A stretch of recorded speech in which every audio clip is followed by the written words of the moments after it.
Right? Sometimes I think the path that people feel that they have to take has to be the hardest path. I'm trying to get to the point where it's right about to lift off, but it hasn't left. So a lot of people I tend to see when they get into the floss plates, they are very rigid. I try to be like as loose as possible, right? Yeah. We were sitting this way. I'm gonna sing the audio. Okay. Okay. You have it good. You can start. What does that do? So. Yeah, but I always see them like, cut. And so you can sync, because these are two different files, and so if you have the clap, it'll show up on the camera sound, and then it'll show up on that, and then you sync the camera and that, and you delete the camera audio. Then it's perfect. You can see two spikes in the audio. And then you just sync that up. Wow. Hey, leave this in the podcast. I think it's pretty cool. Ready? 1, 2, 3. All right, we're ready to rock. What episode is this? 27. What? 27. 27. Yeah. You know you were episode 2. Yeah, I know. Yeah. Oh, episode 27. No. We did episode 1. No, you guys did episode 1 in your house. We were episode 2. You were the first guest ever. Yeah, and now you're the second 2-time guest. I thought you were gonna be the first, but Calvin beat you to it. Yeah. Okay, Tzen Wei Teong. You know the tradition. Oh, forgot. So, our previous guest asked if you could be any animal, what animal would you be and why? Guess. Calvin? No. Huh? Kamal? Yeah. I was like, dude, that's such a Kamal question. Any animal. Yeah. Either a dolphin or an You already are a dolphin, bro. or an octopus. Yeah, that's tight. I think octopuses are tight. Like, they're aliens, bro. Aliens. And I just Out of this watched world. the show, Disclosure Day, and it made us think about something. What? What if in the show, basically, Wait, show or movie? movie. In this movie, aliens present themselves as animals. They have like an ability to help you perceive them as animals, and then so that you're not as scared. Oh, so they came to Earth and then they became animals? Yeah, like no, they're still aliens, but like to you when you look at them, they look like animals. So we were discussing it like, what if every animal on Earth is actually just an alien in disguise? Right? Because technically they are aliens to us. We don't understand them. We don't speak their language. They're all different. It depends on how you define the word alien. Yeah. Because alien, the definition means that they're coming from not Earth. But the animals came from Earth. How do you know that? We don't know. I mean, we don't even know if we came from here. Do we know? I don't know. So then the next question is like, in the movie, when they found out that extraterrestrial life existed, Steven Spielberg told the story in the way that it made you feel like, oh my gosh, the whole human race for one moment felt connected, and that they realized that they weren't alone, and because of that they came together more than actually being split apart. Yeah. I've always said like the only way to achieve world peace is to have an alien enemy. Because nothing unites people more than a common enemy. Right? Imagine you take all the nukes from USA. US, Russia, Iran. Right? You take all the nukes and That's then you classic. send it to another planet. That's exactly what happened in World War II. Yeah, because like US and Japan, USSR. right? No, were they USSR? US wasn't in the war until 1940 something. 1941. Yeah, and December then 7th. they did Pearl Harbor, and they rallied everyone in America, and that just changed the course of history, right? Yeah. It gave everyone a reason, a bigger cause. Churchill was like, please help me. 27 sailors dead. Pearl Harbor bombing by Japan. You read that. Think about that. Yeah. That was the best news for Churchill to receive. Yeah. Terrible for the US, but Churchill I was wonder like, what would happen if like Japan. We always ask, right? Then we would have 7-Elevens.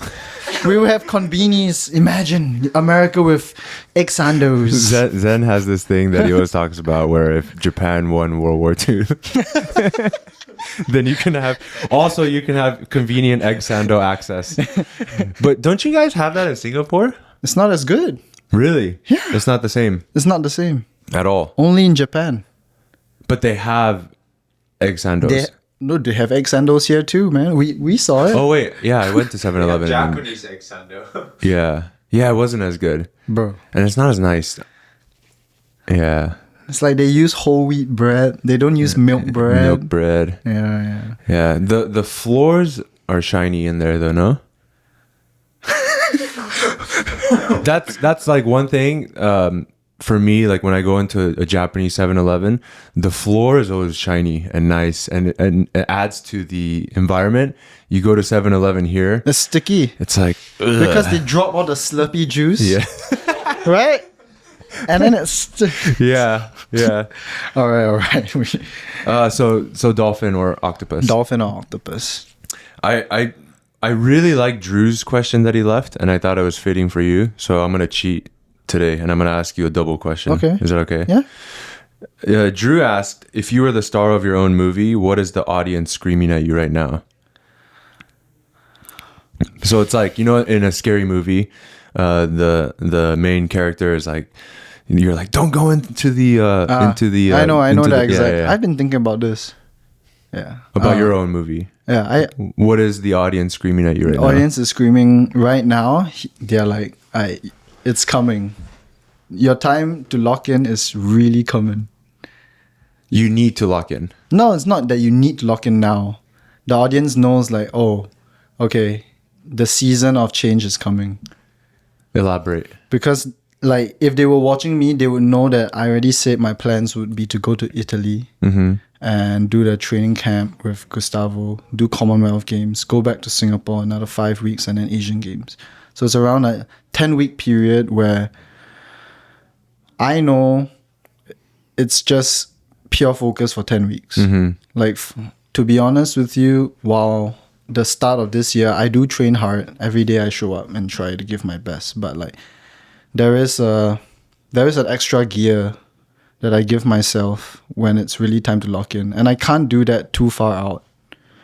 I've tried it and it goes It's haywire. too much, yeah. Like when I try to lock in straight for like 4 to 6 months between over 3 to 4 competitions, I'm just like, after 2 months, I'm just tired. Yeah.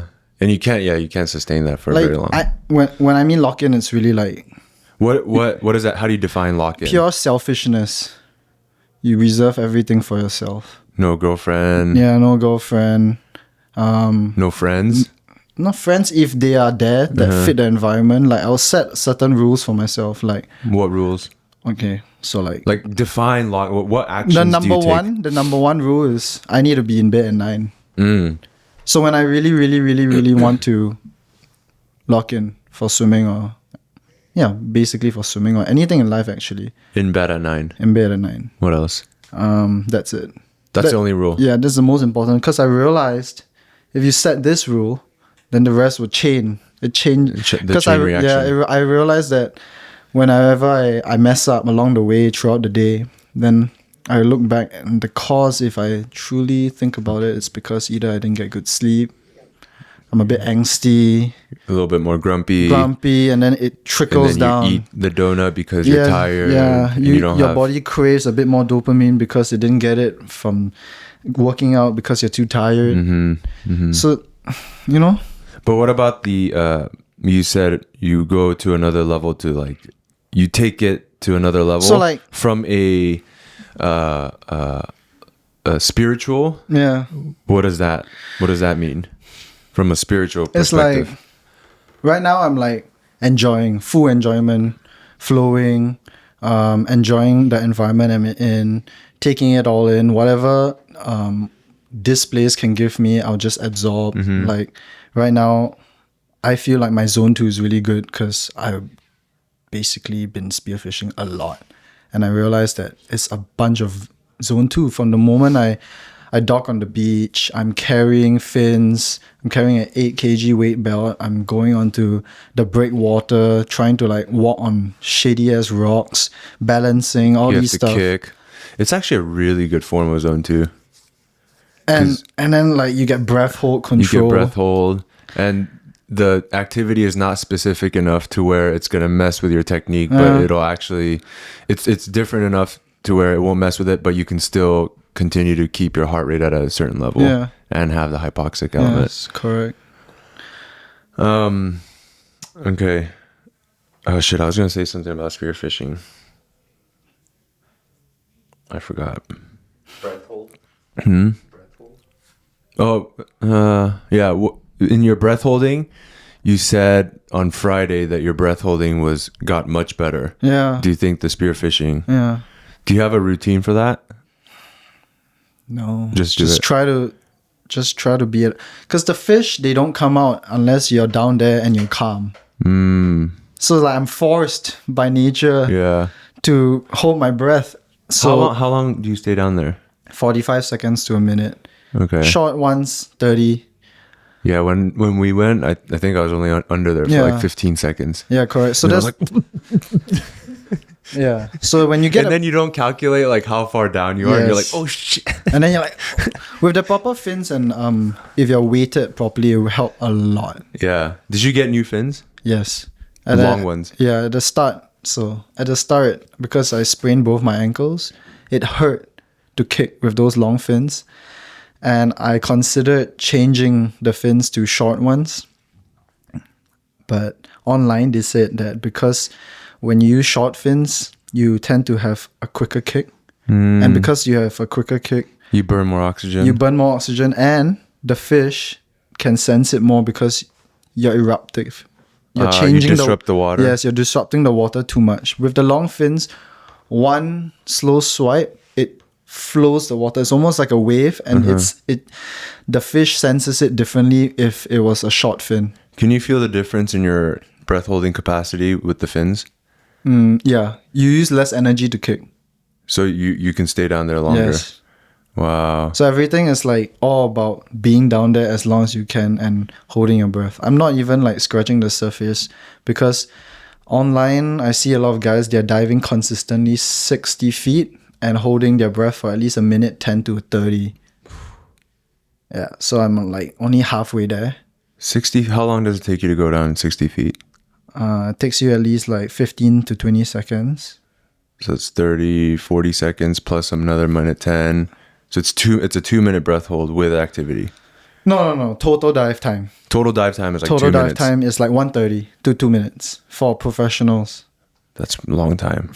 2 minutes with activity is very hard. It's long, but Yeah. you reach a point down there where once you're confident enough, you start choking. Like there are a lot of times where I'm down there, I'm waiting, and my body is trying to tell me something, so like it starts convulsing, right? Uh-huh. And I love this feeling because it's everything in my body is trying to tell me to go up, but my mind is strong enough to tell my body to stay down. And I think Hey, this. you gotta be careful when you go by yourself. Yeah. This is how when your O2 rises, or when your O2 depletes faster than your CO2 rises. That's But when that's you black why out. I gave yesterday when we went to Catalina, the first rule I told all the boys: when you go down, make sure that for the amount of time that you're down there, you're spending at least 3 times as much up there. That way you reset your carbon dioxide and oxygen. Yeah. Meanwhile, Kamal, being the dolphin or slash monkey and gorilla that he is, he just went non-stop. Like down, up, down, up, down, up, down, Over and up, over again. down, up. And then he came back, he's like, I'm so gassed, guys. How deep was the water? Not deep. Where he was diving wasn't too deep. Catalina is really chill, but the visibility wasn't too good, so we couldn't see the bottom of the deepest place. And sometimes, this is such a good. This is such a good analogy. It's like when you can't see the bottom, it's scarier, even though it's right there. Right? Kamal could definitely go 17 meters down and If come you back can up. see it. If he could see it, but because he couldn't see it on our first dive, he was like, "No, it's too deep. I couldn't hit the bottom." I find that interesting, like Speaking of analogous to life, I think about this a lot. Like when I was building ASP, like if you know how much work it's going to take and how hard it's going to be, will you embark on the journey?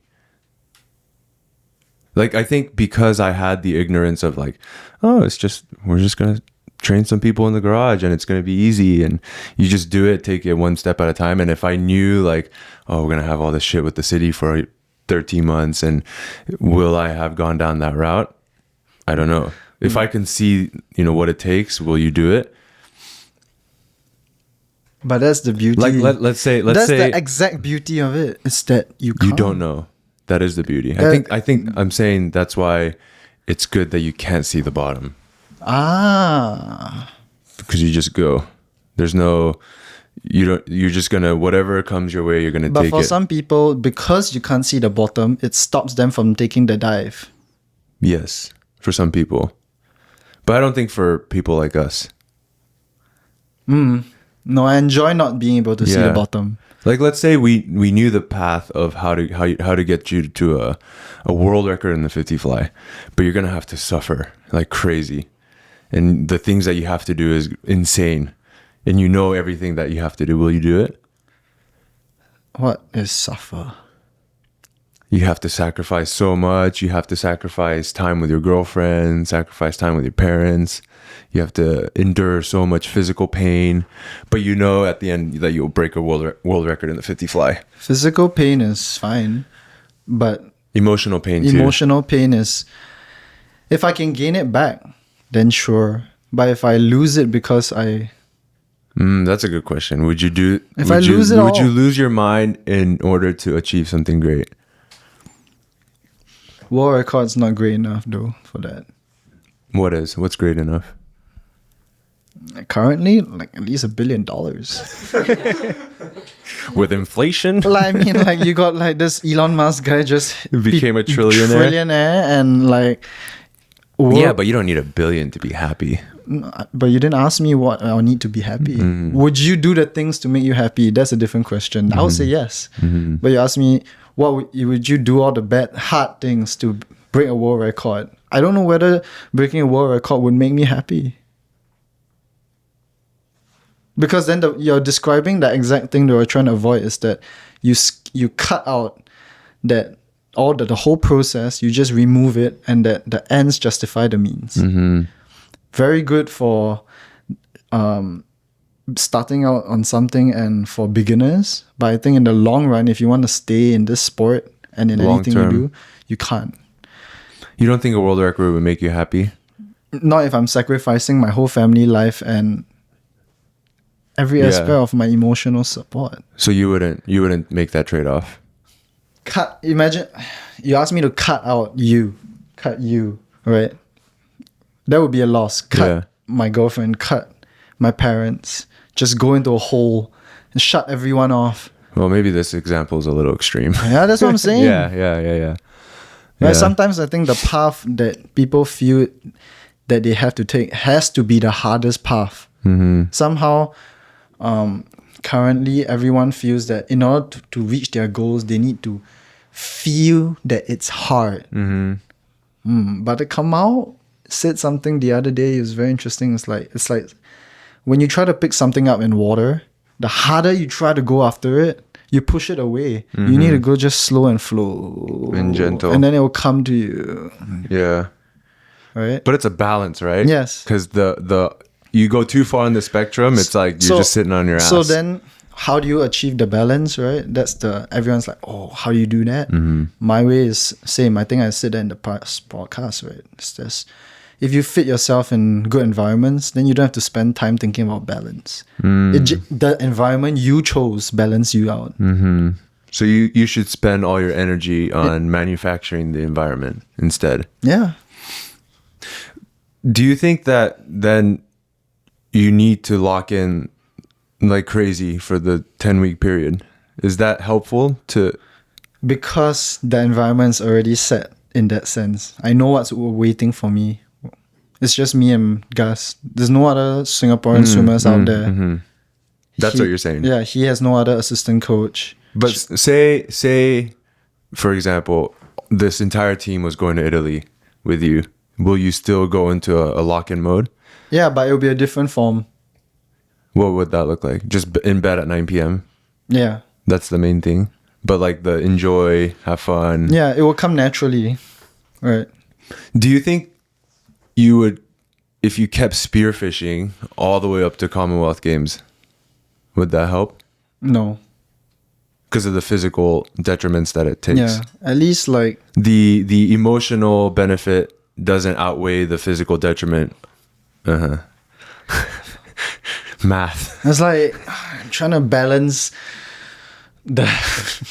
Yeah, I don't know. For me, I think it's really good also because I'm kicking a lot, and it's something that aerobic. Yeah. Yeah. How much aerobic do we need?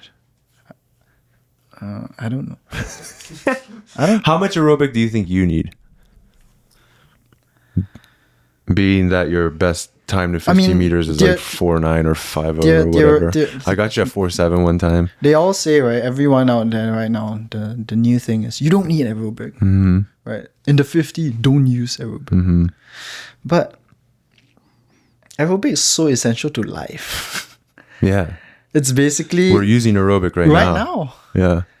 So if you don't have a strong aerobic system, then you're not a strong holistic swimmer. Then you're not a strong human. But what is like your, because there's obviously doing too much, Yes. and there's doing too little. Yeah. How much do you need? So right now, definitely, I'm more skewed towards the side of my aerobic is not that good, right? So I think doing a bit more will help. Via spearfishing. No, I choose to see it as spearfishing is my aerobic. Yeah. Yeah. Via. I thought you said VS. No, via. Yeah, VS spearfishing. Yeah, I think that's the perfect amount of aerobic because number one, my shoulders don't hurt. I'm not like bored. It's a very engaging flow state. It's the most ultimate flow state. Like we were out there for 2 hours and I looked up. I was like, wait, what time is it? Guys, we need to go back. Yeah.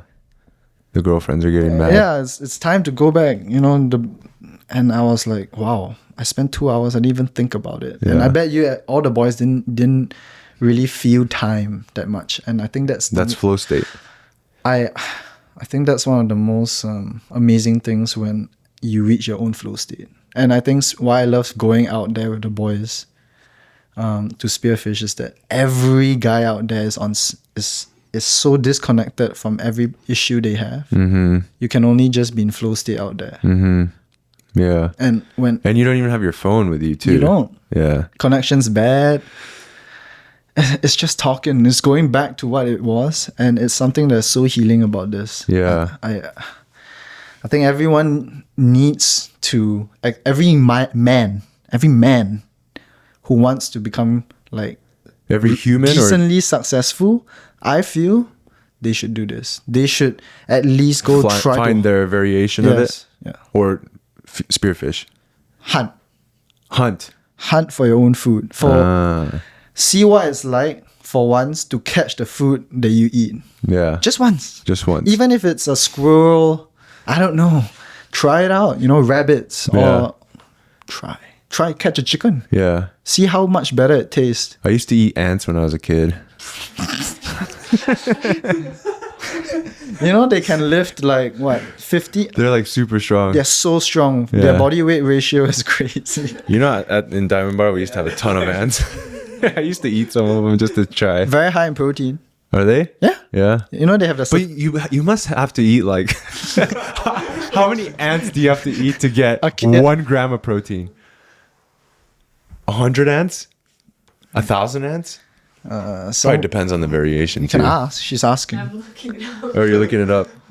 How many ants? Like just like the regular... I'll say 10,000 ants. For 1 gram? Yeah. I'll say 1,000 then.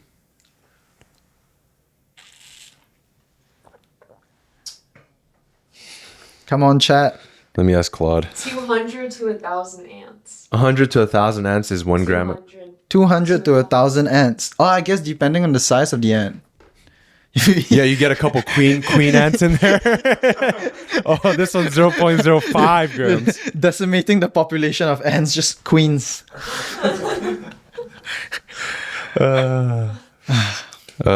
Speaking of protein, talk to me about your nutrition. I feel like in the team, you do the best at nutrition. Or what are some general principles that you try to follow? have enough carbs. What is in? How many grams is enough? I don't even count. Yeah, I'm You just just feel. I'm just gobbling up honey, like snacks, bananas, dates, just eating Yeah. around training, and then fueling at lunch and dinner. I think after a while, once you start to get on the right track and you feel, I think the problem with nutrition a lot of times is that right now the current narrative is very non-personalized. The current How do you personalize your nutrition? So the current teaching is, okay, this is what's good, you do this. And then everyone goes off and tries to hit these amount of like macros and calories and stuff. But I feel it's not personalized to the person's lifestyle and how he operates. For example, it doesn't make any sense to give a 16-year-old a meal plan when he lives with a family that has family dinner every night. How's that going to work? Like, he's going to have to eat with his parents, right? So then it doesn't make any sense. And then it becomes even worse because then he's like, oh, I'm not hitting my nutrition. Yeah. I think it's better to teach the person, the Yeah. individuals that, or the things that they Yes. need, or the principles that they Yeah. need. Or like eat enough protein, Yeah. eat enough carbs. Yeah, correct. So that's why Skip whenever, the Cheetos. whenever like, on. when Lincoln asks me questions, I'll always be like, oh, this is what I do. But let me explain to you why I'm doing Why? it so that you can find out your why. That's what I'm asking you right now. What is your why? Like why do you eat carbs, or why do you eat certain proteins? Oh, well, I eat carbs because for us, it's just the lifeblood of sprinting and exercise. Enough protein to rebuild enough muscle, but I don't think currently I need that much protein because we're not breaking too much things down. Not right now. Yeah. No. So we just need to maintain and just stay lean. So you adjust your protein intake Yeah. based on the So training. doing GPP, I eat a lot. Yeah. Yeah. Because like 20 reps, Yeah. like non-stop, like 2 hours of lifting. It's pure like just volume. Right? Did you gain weight during GPP? Yeah.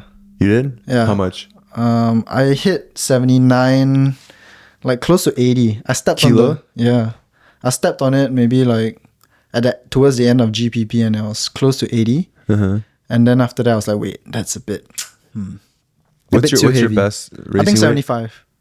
Oh wow, 5 kilos. So then I hit 75 last Thursday and then You lost 5 kilos in a week? 4.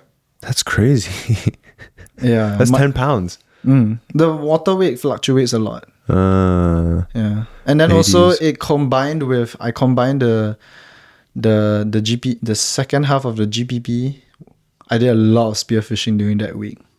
And then I lost Week 2. Yeah, I lost a lot of fat. I lost a lot of weight. And then on Thursday, I think I was 75 kg and then I still had the strength. So then everything just PB on the CMJ. Oh, we should talk about that. Yeah, it just happened. Yeah. You did, I think I did write it down.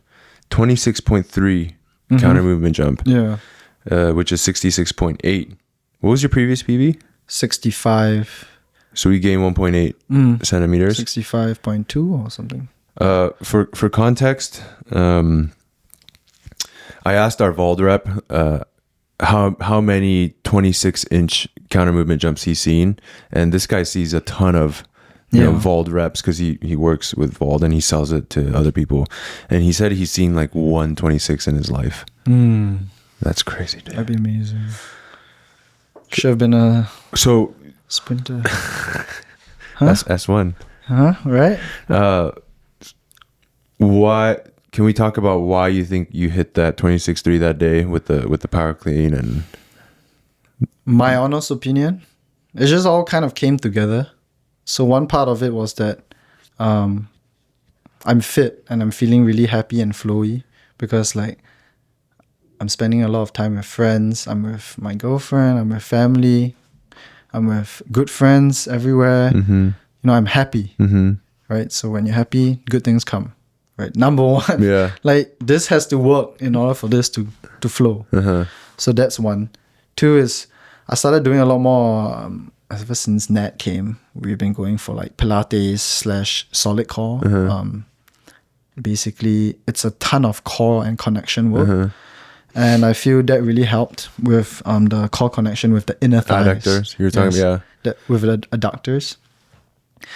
That's the second point. Third point, we were doing GPP for 2 weeks before this. So neurally, I think I was in an okay place. Fresher. Right, a bit fresher, but the tendons were feeling good.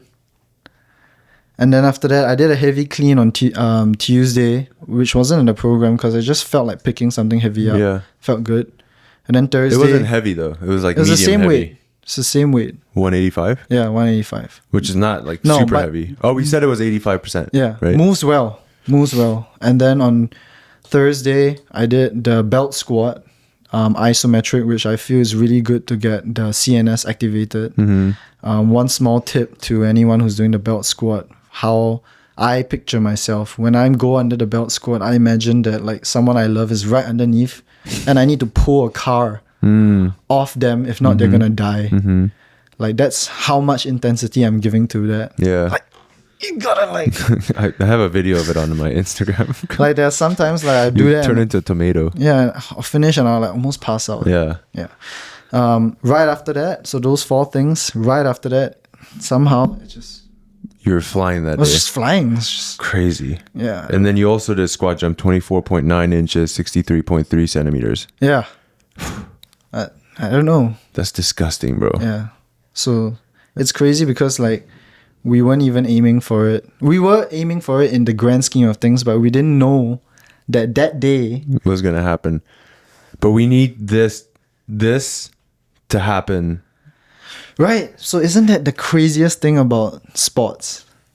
I think that's the crazy is that everyone can be good on any different day. Everyone can be at their peak. But how do you become your peak on the day that matters? that the organization, the FINA, World Aquatics has set that this day should be the day to decide your future. Yeah. And because they set it on this specific day, if you don't hit your peak, you tell yourself that, no, I'm not good enough. It's a good... It's just a timing thing too. It's a good... Yeah, right? It's all about the timing of it. Yeah. So when people don't do well at meets, maybe they need to be just a little bit softer on themselves. And right? Just say, hey, the timing was maybe off. the timing was a bit off. How can I work around this? How can I find my peak to fit with them? Yeah. But what if you're just shit the whole time? Then change sports. You're just never good. You never timed it. You just Timing's not even the problem. you're like 19 seconds every training session. You're hitting 19 seconds pace for a 53, but every time World Aquatics plans World Champs Olympics, you're off. You're 21. That's your problem. Yeah, that's and you did 79.8 watts per kilogram on the counter movement jump and 80.7 watts per kilogram on squat jump. Yeah, but I feel that after you reach once you reach the upper echelons of high performance, like that 100 to 99 percentile, a lot of it is all CNS and mental. How well you can fire it. Yeah. Like- how you can access it. How quickly can you open that door and close it? Can you talk about you told me once on when you're standing on the force plates right before you're about to go, what you do with your body? Can you talk about that? So a lot of people I tend to see when they get into the force plates, they are very rigid.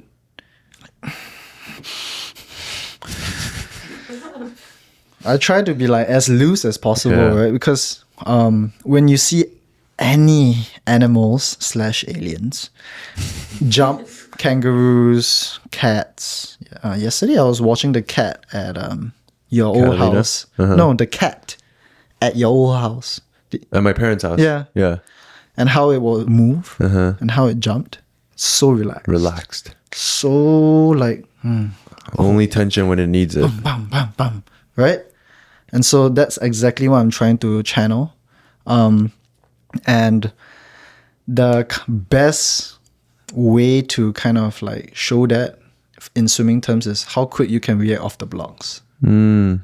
Yeah. So like that's why for Kamal, he's made great improvements in his reaction time, and it's saving him so much time. I don't think he's swimming honestly that much faster.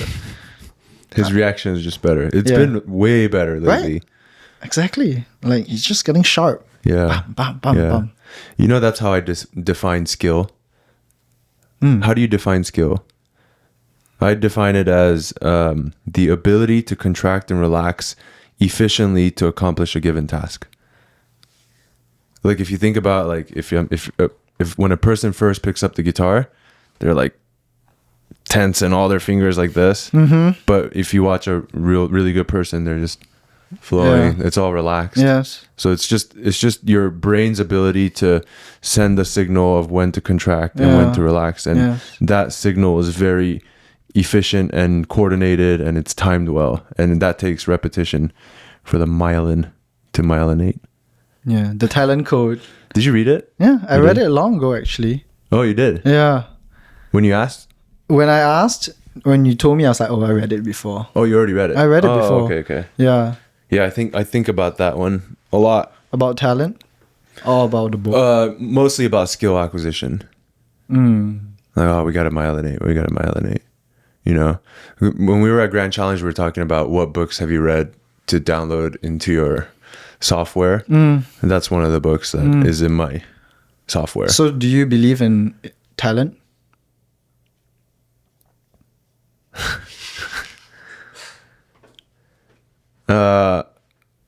I believe in, what's the word? Propensity? Propensity? Like you More inclined. You're more inclined to do certain things. Yeah, a bit more biased. To do certain things, and then I believe from there people get positive feedback loops because they were more inclined to do this. So they just did this and they got rewarded for it, and then it becomes a feedback loop. Yeah. And then they get better. I believe that. So then for me, when I was younger, I used to like run a lot and do a lot of triathlons.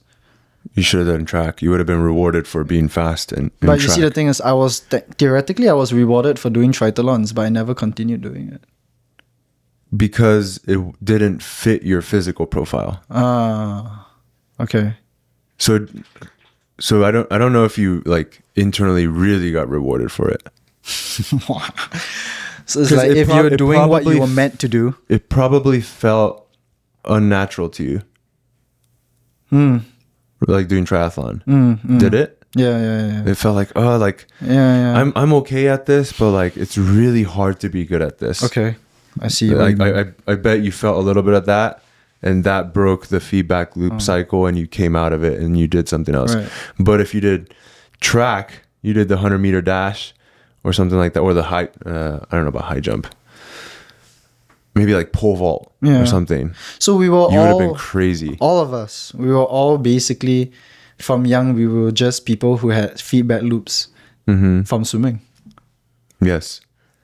Like everyone on our team. Yeah, everyone. Yeah. We were like somewhat good at it, and you got rewarded for it. I believe everything that people do, they do because they got rewarded for it, whether it was good or bad. Okay. You know, like people with, I can't think of a good example, but like people who maybe are negative towards a certain event, maybe they got rewarded for it somehow by being negative for it, and then it just kind of continued, you know. Or if I'm not thinking of a very good example right now, but it's in my head. Okay, so then my next thing is, once you're aware of, okay, we all have some form of trauma, childhood, Lowercase t low- trauma. Yeah, you know what I mean. Like, Yeah. like trauma is a very big word. It's a big word. It's and a big I hate word. how people Yeah, use it. Yeah, okay. I have trauma. But yeah, basically, I'm just generalizing it over here. But we all have some form Yes. of trauma that has is affecting our lives in a certain way, whether it be positive or negative. And once you see how it's affecting your life negatively, I think how important is it, do you think, personally, for everyone out there to overcome their own personal childhood trauma? Very. I think it's very important. How do you think they can overcome it? You have to be aware Okay. first Yeah. of why. Okay. I think you have to be aware of and you have to have a crazy level of self-awareness, and you can't have an ego when you think about this. You go out and look at You yourself. go out and you go in. You're Singaporean. You were born here. You were born here. I had these kind of parents, and my parents had this personality, and my parents tend to react this way when I do that. Oh, and I got rewarded for So this. you need to be so like non-biased to evaluate all this and then look at it and see how I can change. But I also think it takes years to do that. Like, you don't just like, okay, I'm going to think about it, and then you develop it. I think it takes years of matching yourself against many different situations and circumstances to understand it. When did you discover the difference between the ego and the flow state? What do you mean? When you're in flow state, there is theoretically no such thing as ego, right? You're just flowing, you're going through with the environment, you're just responding accordingly, right? You're in the moment. When did you finally realize, like, wait, there's this point where I'm not myself? Whether it be you get into a fight or something really triggers you and it changes who you are, and you latch onto this feeling and you're a bit angsty and you're not you. When did you realize, or have you ever realized, that there is that side to you? Yeah, all the time.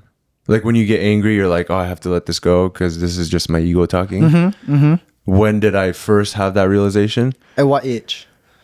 Do you know? I don't know. I feel like for me, first, That's like asking, when did I hit puberty? probably 14. Yeah, but I don't know Rough, like exactly when. Rough. Yeah. You can give me for me, I know rough. You know when. Post army. So like for the first 20 years of my life, everything was set. Right? Like you just go to the path was set right? for You just you. go to school, Yeah. you just hang out with friends, like You're in the Singaporean rat right? race. Yeah, you're in a Singapore rat race and Yeah. you're just flowing in there. Yeah. But once real life and adulting starts, I think schools aren't preparing humans and kids enough to Oh, it's terrible. yes. It's the worst. They teach you how they like what you need to help them. They don't teach you what you need to help yourself. Right? So no one is teaching kids nowadays how to handle changing into adulthood mentally, figuring out that you can still love your parents but still analyze how they've impacted you and how you can improve and then work together and move forward. Right? No one teaches that. No one. You have to do it yourself. Yeah, why? It's so essential. Like, if this was a community, we should teach each other all these things, right? Yeah. We should always share, Why don't we? because the school system is meant not to teach you how to live. The school system is meant to teach you how to serve others. How to be a W-2 employee. Yeah. How to work, how to show up on time, Right. how to clock memorize. in, how to clock in, clock out, how to minus deductibles from your taxes. No, they don't even teach you that. They don't even what? They don't even teach personal finance here. Like, you want to buy a house, like, you know all the steps that you have to go through to buy a house. Like, I had to learn that, like, when I did it. You know, I was like, well, what is this? I don't know. Oh, I have to get a loan. What's a loan? Yeah. What's an interest rate? Right. You know, they don't teach any of that. Yeah. But that's so essential. They don't even teach you about a high yield savings account. Yeah. Instagram teaches you about Yeah, how I think TikTok it's- teaches that's you now. how we learn.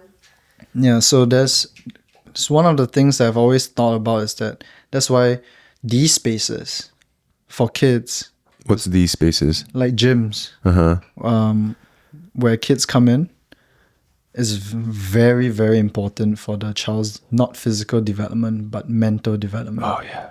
So I always said that lifting weights teaches a kid how to strain against adversity. yeah.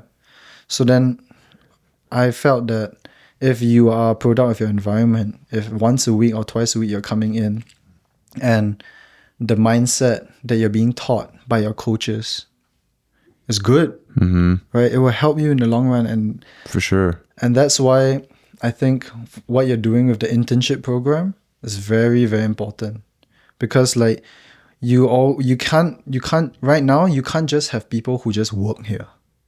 You need people who like will inspire, because that's what you do. Anyone else can like write a bunch of programs. You're not the king of exercises, neither am I. No one owns a single exercise. No. But a certain mindset and ideology can be spread. Like, this is something that people always ask me, right? Do you want to have kids? I'm like, I don't need to, but one thing I feel the need to is spread ideology. Right? Can I change like Lincoln's mindset? Can I help him in a different way? Because in that way, I'm passing on my seed into him. What he does with it is whatever he does. But Your knowledge seed. yeah, my knowledge seed. not my not your actual biological. seed. Not your But- biological. But this is what you're doing here on a massive scale. I think one thing that I've always wanted to let you know is that it's something beautiful right here, that it will continue for a long time, for generations. Because even if You think ASP so? closes right now, if all of us died right now, if a comet crashed into ASP gym right now and all of us evaporated like into Breaking news. thin air, you know what's crazy? Your pursue potential ideology might spread even faster. If I died. Just like how like famous painters all of a they sudden don't become famous until they die. what's up? What do you think about that? Why is it that all of a sudden when someone dies, Because you know that it's understand over. that you'll never have it again. right? Yeah. And that's the same theory to life. If everyone could think that way, the same way they think about paintings by dead painters, because you would never get the same day again. Yeah. Right? That's just saying be present and enjoy what you Yeah. have right now. You die. We all know we're gonna die. Yeah.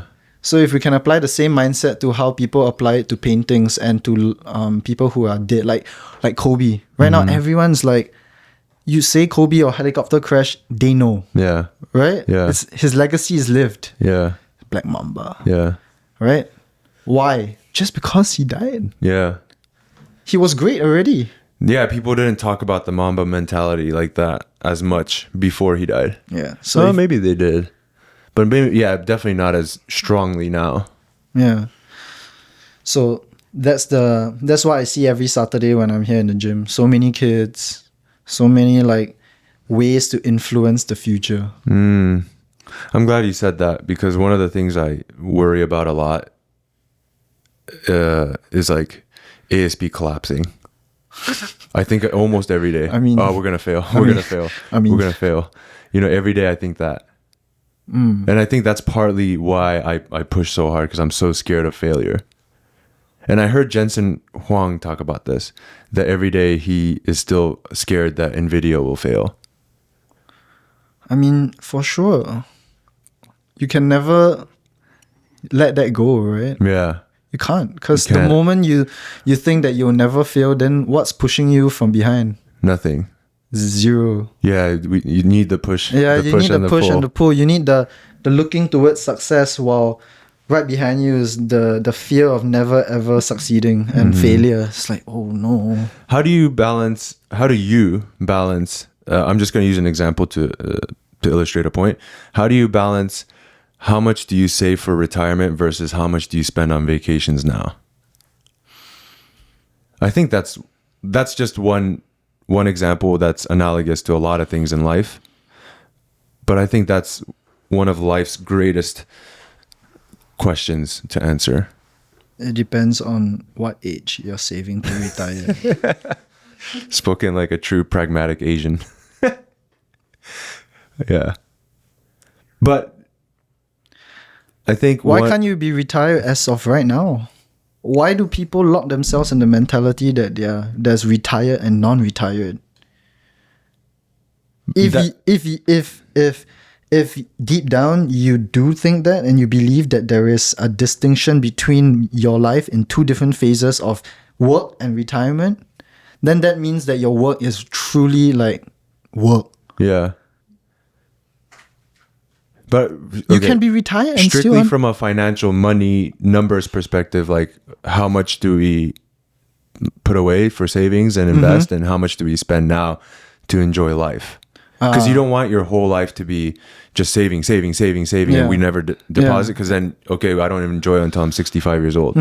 Like, do you have a formula to help you manage the balance between that? Yeah, I mean, like, just don't buy big ticket items.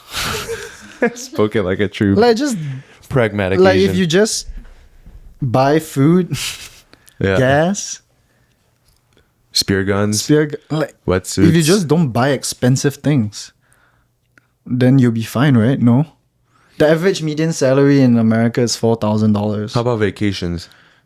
Vacations? You save for your vacations. So you should take vacations. Yeah. Yeah. You know what happens when someone's stuck in the same place for too long? They go crazy and Yeah. They bleed out of their butts.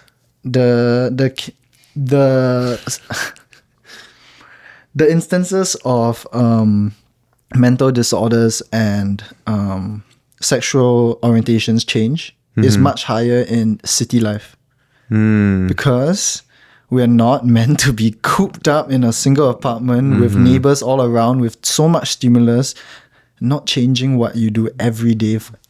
It's like it drives someone crazy. It's so unnatural. Yeah. Like, and people don't even walk anymore. Yeah. Especially here. Because I mean, America is set up such that you drive, right? Yeah, you Because have that to. they can extract you for money because they've created the infrastructure. Now they give you the car. Now pay us for gas. You need, Yeah. right? So everyone drives. I think They don't walk anymore. Just the simple, basic.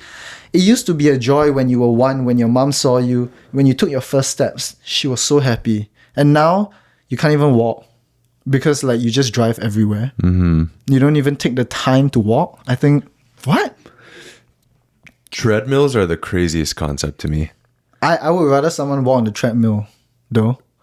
They're walk- not do it. But what I'm saying is when I go to a commercial gym and I see the whole line of people on a treadmill, I mean, it's hot, bro. I'm like, that's crazy. Just go like on a hike. Yeah, but it's hot. Oh, it's hot out. It's really hot out.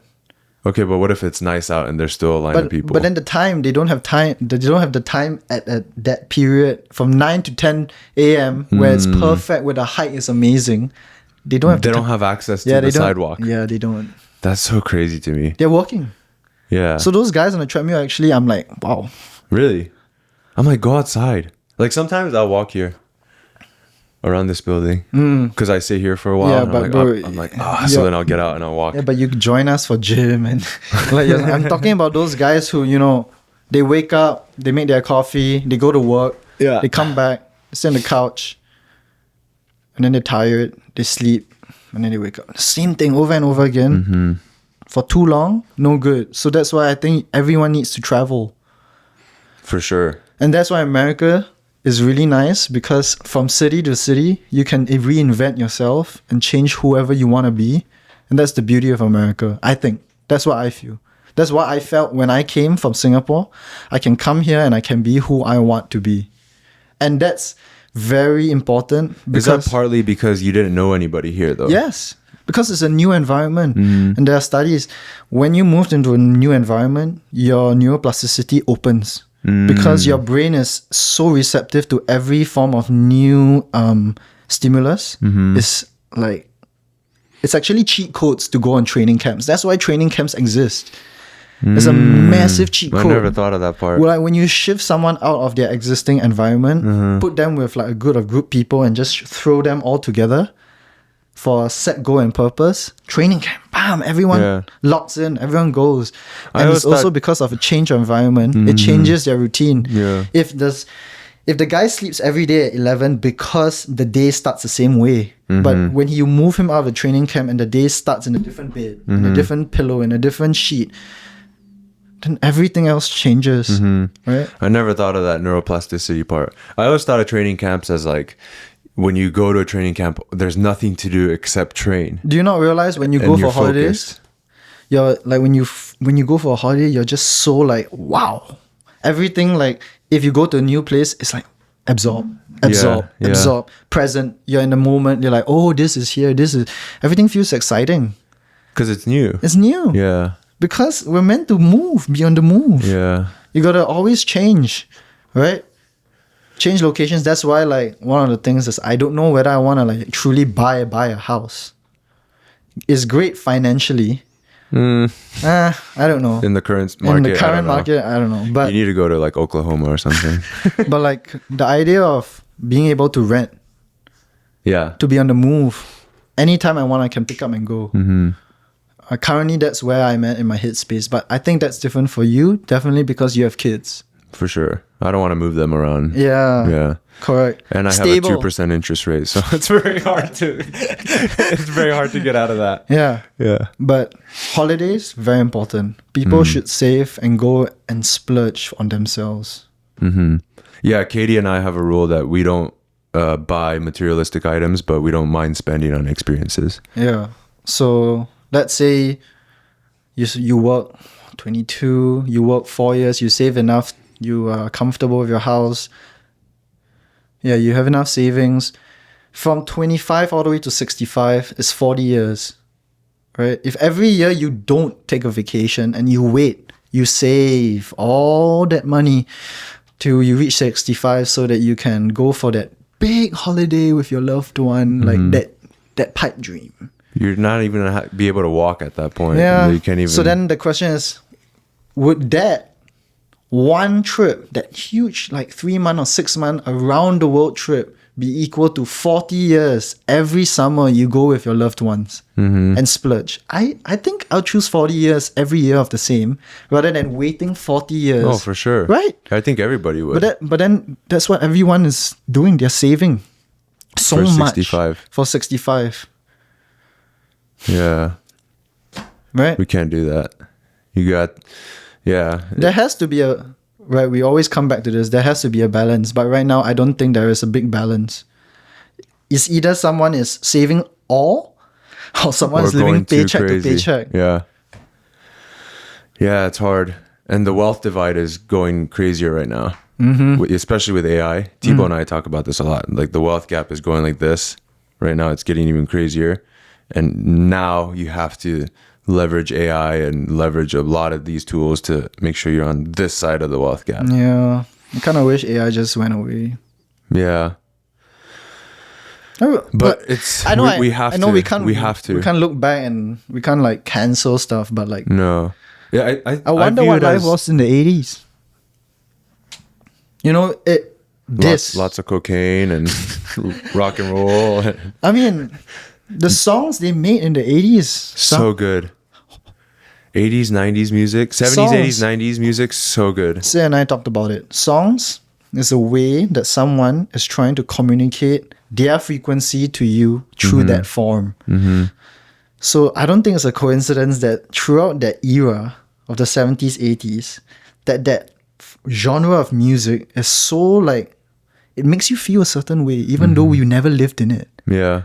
It's like those artists are like telling us that those times were so euphoric and This so was good. what it was like. Yes. Yeah. And you can get a taste of it. Yeah, here's the taste of the world's frequency at that point in time. Yeah. And right now it's Yeah. It's not good. Yeah. It's like a little taster. You get a little sample of that, of what it was like. right. And then now when like artists make like nice slow songs and like they put some lyrics into it and some meaning, everyone goes, wow, this guy is so good. But last time we had like some guys like Billy Joel just spitting facts. Vienna, you know, Yeah, like Piano yeah. Man just like singing a song Yeah. and trying to tell us a story and inspire us. I'm not getting inspired by any songs right now. I don't even know what's out now. I don't Like even listen to Ric anything. Flair drip. I mean, the beat sounds good, but I need lyrical like, meaning. yes, Yeah. like. That's why I like John Mayer so much, because it's so deep. But I realize that there are some people who listen to music not for the lyrics. Just for rhythm. Yes, and, they listen to music just for the Feel. rhythm and the feel. So like when I listen to Chinese music, that's how I feel because I don't understand. It becomes all I thought you don't understand Chinese. Dong ba dong. putong. It's not like, it just sounds like melodies to me. That's what happens when I listen to Chinese music. But when I listen to Then why don't you just listen to house music? too much. Too much. Yeah. Oh, they have like chill house, like lo-fi. They do like beach house music for a different vibe. But most of the time, I would prefer, if I'm listening to it and I understand it, I want to hear good things. I pay a lot of attention to the lyrics that the guy is singing to me. Yeah. Because I feel like subconsciously I listen to him. You know, you absorb the story that the person is trying to tell you. So like if you're listening to a singer who's talking all about like depression and like darkness and like, if I was a young boy, you know that song? Yeah. When I listen to that, I feel sad. Yeah. Took me into the But you know what's city. funny about, I think, really good poetry is it provides multiple meanings to different people based on your life experience. So like when I listen to that song, maybe I have a different interpretation of it versus when you know, like when, for example, when Kamal and we were dissecting a John Mayer lyric. Okay. We had kind of like different Okay. I know a understandings song of that it. you know. Okay. Eye of the Tiger. Okay. You know? Rising up, back on the street. Yeah. You know that song? I don't know the lyrics actually. Okay. You see? Should I look it up? Yeah. Let me look it up. Those lyrics, like if I really want to get into the zone, that is my song. Really? Yeah. That's like so cliche. I know. It's so cliche. Let But me look up the lyrics. One Sorry. it's crazy. Is it crazy? It's I've never crazy. actually paid attention. To the lyrics? Oh, dude. You trade your passion for glory. Don't lose your grip. Rising up, back on the street, did my time, took my chances, went the distance, now I'm back on my feet. Just a man and his will to survive. So many times it will happen too fast. You trade your passion for glory. Don't lose your grip on the dream of the past. You must fight just to keep. Wow. Yeah, wow. Bro, imagine 7:15. I'm like, okay, if I need lock in for like practice, it's like, all right, this song, right? Don't lose your grip on the dreams of the past, bro. Yeah. Isn't that like, wow? And I like that part. It's where like, it's you trade your passion for glory. Don't do that. Don't do that. Yeah. So Right? it's saying like get after it, but don't forget why. Yes. Yeah. It's so deep. Yeah.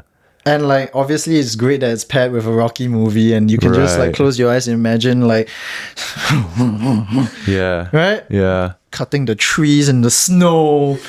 Like you know? John Mayer has a song very similar to this So- lyrically. so- but the tone, the vibe of it is totally different. It's acoustic, it's chill, but Okay. it's the same message. So that it then sends. then back to the question, right?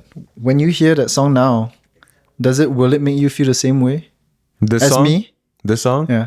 it will make me. I will think about it differently. right? Yeah. Yeah. Yeah. It's very interesting how poetry can do that. Because that's what music is. It's poetry, and you're trying to elicit multiple emotions from as few words as possible. I think that's what poetry is. Who do you think here is the closest to being a really good poet / singer? On our team? Yeah. Kamal. Right? Yeah. Yeah. Because he, not only is he a musician and he studied a lot of music, he also has this like flow and vibe and, you know, Yeah. he doesn't very definitive in his terms and you know what, I think that's the beauty of being young. what is it? Just being free. I see that in him, and I saw that in a kid yesterday on the pier. We were at the pier, and we were just fishing, and there was just this guy with his mom. I think it's a single mom, and he was just a kid, so nice, Yeah. sharing everything with us, bro. Like, you want bait? Yeah, just take all my bait. Oh, you want to try my line? Yeah, just try. And oh, any fish I catch today, you guys can have it for your time, bro. Wow. It's just a kid. And I looked at him in the eye and I said, don't change. Don't change. The world is going to change him. Yeah. And I just saw that. I just saw pure flow and innocence and just community in him. And I knew that somehow the world is gonna change you. Yeah. And I hope you don't. Because who he is right now is a shining star. He just met a couple of dudes on the pier Just and out there. he just Yeah. You know what's funny? I had a childhood friend over at my house. Oh, you met him, Brian? Yeah. Brian and Kamal briefly met for like 2 minutes. It was like a 2-minute interaction that they had. And then Brian afterwards, he's like, oh, he's very like childlike. Like he's very like not immature, but is basically what you just said. Yes. And Brian picked up on it from a 2-minute interaction. I was like, whoa, you picked up on that quickly? It was just like, hey, nice to meet you, I'm Kamal. How you doing? Yeah. Oh, what are you guys watching? Oh, we're watching UFC. Yeah. It was just like that. He's like a child in a like grown, big, strong, in the biggest body ever. Yeah, he was like, dude, that guy is massive. You know how people always ask like, oh, what would you do if you took your current mind and put it in your old body? He did the opposite. He took his own mind and put it in his forward body, but like not in a way. Benjamin Buttoned himself. And I think people would hear that and be like, oh, are you calling him immature? No, I like that. I like that he just maintains he's a child. Mm-hmm. He just says what's on his mind. No filter. No filter. I get what I get. Yeah. But do you think that can get him in trouble at some point? For sure. Definitely. Some of the things that he says. Because can definitely get him in trouble at some point. Because someone is going to look at that and be like, you want to know why? You want to know why somehow he's going to get into trouble if that ever happens? What?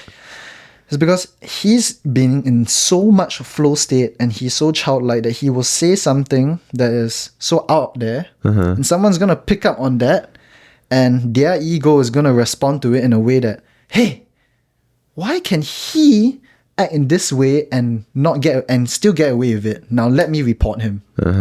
How come he can access his inner child and be free and say and be happy? I don't like that. Now let me do this to him. It's called Karen. Yes. Yeah. The Karens are a little low key. Oh no, high key. They're just jealous. Yeah. They don't know it. So like you can't blame them. But it just it comes from there. It comes from a place of like ego. Why did they why get is to he this? smiling? Like Yeah. Why did he wake up on the right side of bed? Why is he so happy? Like why is he tall? Why is he big? Like Yeah. That's how I view Instagram comment hate. yeah, but Like people who but it's good. It's good for the algorithm. Yeah. There was a guy on one of my Instagram posts. He was upset that we're swimming in a 25-yard pool. Oh, it's actually your 50 fly. There's a whole like comment thread of people like arguing against each other. I was like, I just joined it just to get the algorithm going. I think that post has like 3 million.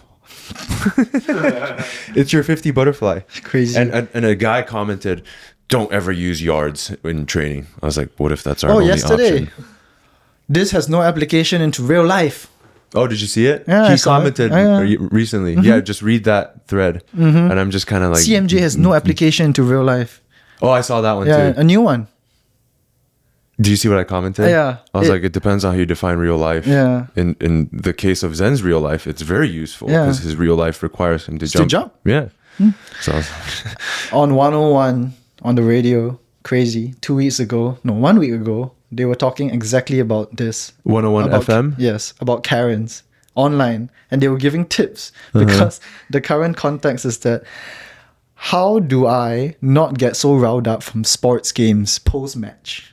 And they were giving tips to the population on the radio. This is what you should do. Do not immediately respond when emotions are high. That's crazy. After your team loses a match, do not immediately go online to start commenting on other people's posts. Bro, they have to tell that to you on the radio. You know why? It's because the school, like, they don't teach us emotional regulation like this. You know? And like what we were talking about earlier, but in school, they don't teach you how do you calm yourself down when you're angry. Yeah. You know? So that's one of the reasons why right now, like, I'm practicing with Rylan and Emmy. Like every night we try to... I saw that. Meditate. Right at the beginning, Rylan sucked at it. Now he's really good. He can probably go 10 minutes, no problem. That's more than some kids. Yeah. No, that's more than some adults. Oh, for sure. It's more than 99.99999% of the population. Yeah.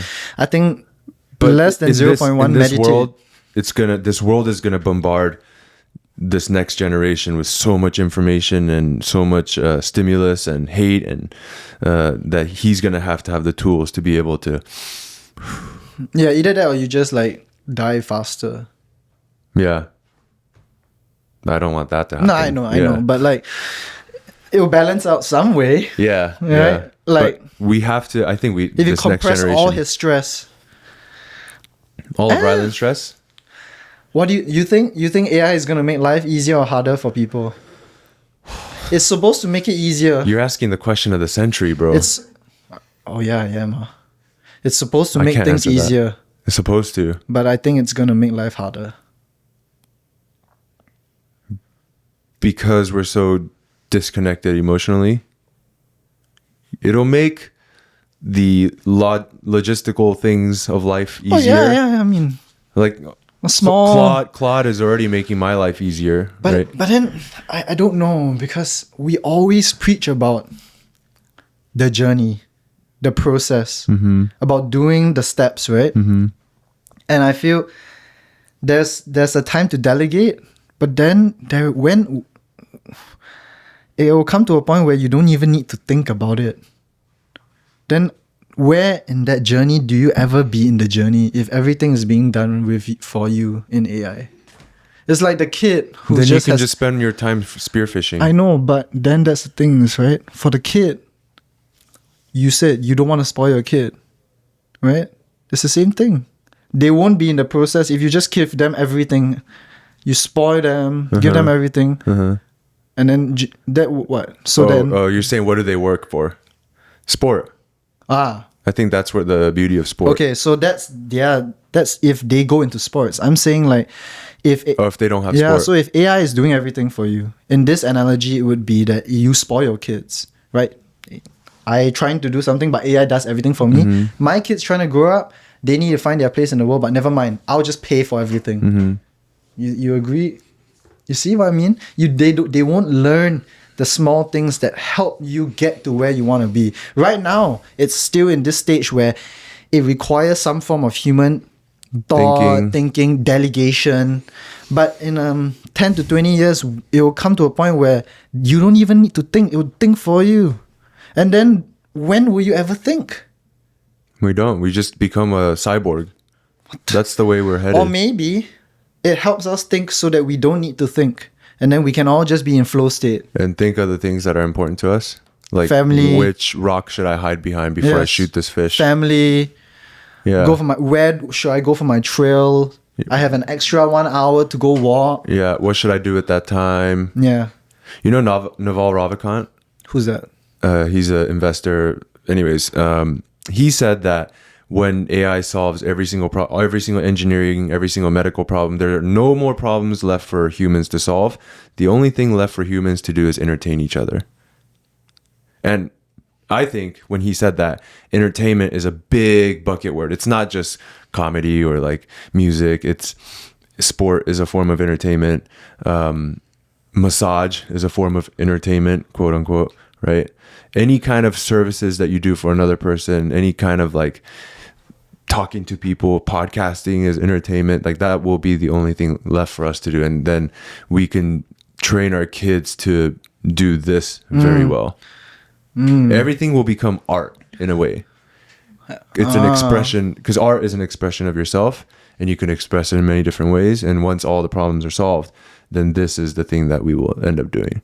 What do you think about once AI solves all the problems that humans are trying to solve, humans will stop trying to solve everything outside, but they'll try to solve them. You solve yourself. Because humans love to find problems.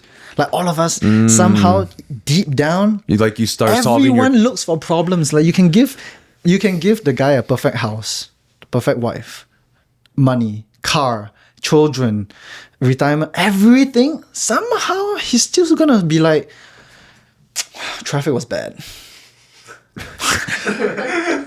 Yeah. That's the way This we guy were wired. cut me off. We had to think We like that have to, because right? like we never knew if we got too complacent with Yes, you the could be- amount of meat I You're had, gonna- and then the tiger comes and Yeah. bites you in the back of the head. Right, so once AI solves every problem, it solves my money, it solves my transport. Teslas are driving me everywhere. All your food is cooked for you. The moment I wake up, my food's cooked, scrambled eggs. But that part where the food is cooked, if I cook a really good meal for somebody, then it becomes a service and that's entertainment, and then you start focusing on taking care of others because you get a dopamine hit from it. So maybe the world will become a better place, bro. Maybe that's what we conclude. I don't know. Or we nuke each other and then it's all over and resets again. Do you think there was an advanced civilization here before us? Yeah, probably. Like this already happened, like this whole thing. Like the Industrial Revolution happened already once and it led to internet, and that already happened, and AI already was here maybe millions, billions of years ago. It's and then complacent to think that that is true, but it's also fun to think that this you're is the first time it's happening. It's fun to think that like you're inside the first reiteration of what we're about to fuck up. I don't know, man. If, when you like- think of the vastness of the universe, the probability that this has already happened is very high. I mean, we're one planet in one solar system. But just because the swimming pool is so big doesn't mean that you'll find a swimmer in there. No, but It can be empty. you don't think this happened in this universe? No, but your train of thought is that because it's so big, because it's so vast, that there has to be, Probably. I don't know about has to be. right? Probably. Right, and that's what most people think, Yeah. right? Because it's so vast and because it's so big, Oh, but you're saying that because it's so vast. just that- because it's so vast doesn't Doesn't mean mean that it that needs to contain anything. Or, But we know it contains stuff. but also, We know it contains suns. We know it contains planets. And there's got to be another planet that has the same distance from the sun. that's like saying that there's 6 billion people on Earth. There has to be another one that looks like me. Similar looking. Similar, Yeah. but not same. Not same. Yeah. And you're looking for life. Unless we're in a simulation. Then this could be happening billions of times over. The greatest gift that you've been given is to be reincarnated into a human form. I saw this last week. Because Yeah, if because you you could have been born as an ant. yes, right. So Part of all energy is basically recycled. Like what? Right, Yeah. all from the sun. It's Yeah. never. It's Did all, we talk about this no. recently? Oh, yeah, I mean we did. We must have. I crossed- just had this conversation with somebody. Yeah, Was that everything you? comes from the sun, right? So all energy. Yeah. The car is basically powered by the Yeah. sun. Yeah, well, we were talking about this, Yeah, we about the were. massage gun. That's I was like, wait, we talked about The this somewhere. massage gun is like you harnessing the power of the sun and putting into your right chest the vibrational frequencies. Yeah. Right? It's so cool to think about it this way. Yeah. And so when you talk about life, right? And just now you said there's someone that might look similar to me, but if my face was what life was, there is no such thing as similar. The moment you're off, you're not living. Wait, what? So you're saying that just because that there's many planets, many suns that could have and look very similar to Earth, right? But just because they look similar doesn't mean, No, I don't think it's going to be the right? same. Yeah. So the vastness, I feel, it doesn't give a good enough reason to say that just because it's so big, there has to be things out there. Because if that's your view, I don't think like just because it's so wide and massive that you should assume that then there is something inside there. That's like saying like I dig a huge hole and there's just because I drill 1,000 foot deep, there is gonna be oil. No. Right? It doesn't matter how big it is, it's about the preciseness of it. Yeah. Maybe we are just so precise right here. You think we're the only ones here then? It could be. What do you think? I hope so. Really? Yeah, why not? So you don't want aliens? We are. We are the very aliens we're looking to find. How do you define alien? What is an alien? So current pop culture is all about aliens. It's like, oh, from outside, Yeah. right? From outer space. My view is that everyone that you're not connected with is theoretically an alien to you. Like if you don't know the person, So you define alien as misalignment in Life just values. never, yeah, values. Yeah. And no sense of community. Just a very silo. You're an alien. You're just alone. Yeah. Right? You're not part of the community.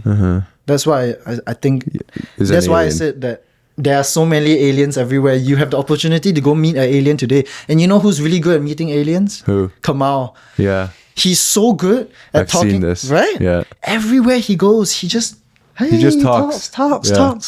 Hey, how you doing? Yeah, how are you doing? He talks to the lady. Oh, I'm sorry, I didn't mean that. Like, Yeah. and they Also- respond so well. Also, that dude attracts so much attention, though.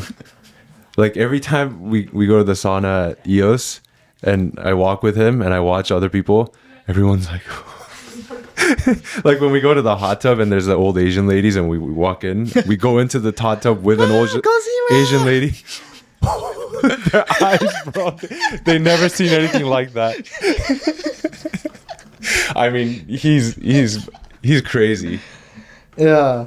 So that's how I define alien. Anybody that's not aligned in the same Yeah. values that you have. Yeah. And so I hope that everyone can realize that we're all one. We're all one We're species. all one alien. Yeah. Yeah. I like to use that as a thought experiment of like if you're trying to explain why things are the way they are, you just imagine an alien explaining to another alien, hey, look at these humans. They tend to congregate in big cities, and they tend to manufacture things together like this. Oh, that's interesting. Yeah. You know, and I tend to explain human behavior. If you can do it like that, then you can describe human behavior well. So you're going vertical. You're basically removing yourself and Yeah, viewing it yeah. as third person. Yeah. Like, they set up a pool with this defined measurement of 50 meters, and then they see who can go faster to the other side. That's weird. Yeah, and they fill it with water. Wait, isn't water like really important to life? Yeah. Like, they swim in it, but there are people who are thirsty in Africa. Like, Oh wait, but they also drink it. Oh, but sometimes they mix chemicals in it. It looks like. Yeah. Oh, bacteria must grow in it. yeah, from a third person view, actually, the way the world works is funny, huh? Yeah. And you can use that to explain a lot of politics too, and like sociology. Why is this happening? Why is there a Republican and a liberal? Why is there right and left? You know, you can explain it in that way, because you need both. You can't just have right and left, or right or left. Sorry. Yeah. You have to have right and left. Yes. You know. Why is it that in this current time that we live in, everything is So divided. extreme? I think everybody having an opinion, and everybody has the ability to broadcast their opinion. Because before, not everybody had this, and they can say, you know, I love Trump or I hate Trump, right? So you think it was exactly the same I think- before? I It's think just all- now I think made more all- known yeah. to you. I think human nature has always been the same. Like older people, they don't like, hey, what's going on, guys? Like they don't do like the selfie talk. But if they had the ability to do it, they would have done the same, I believe. Because inherently, I think people are still selfish and looking to. Everything can be boiled down to evolution and passing your seed down, your biological seed. Everything can be boiled. All human activity can be boiled down to that.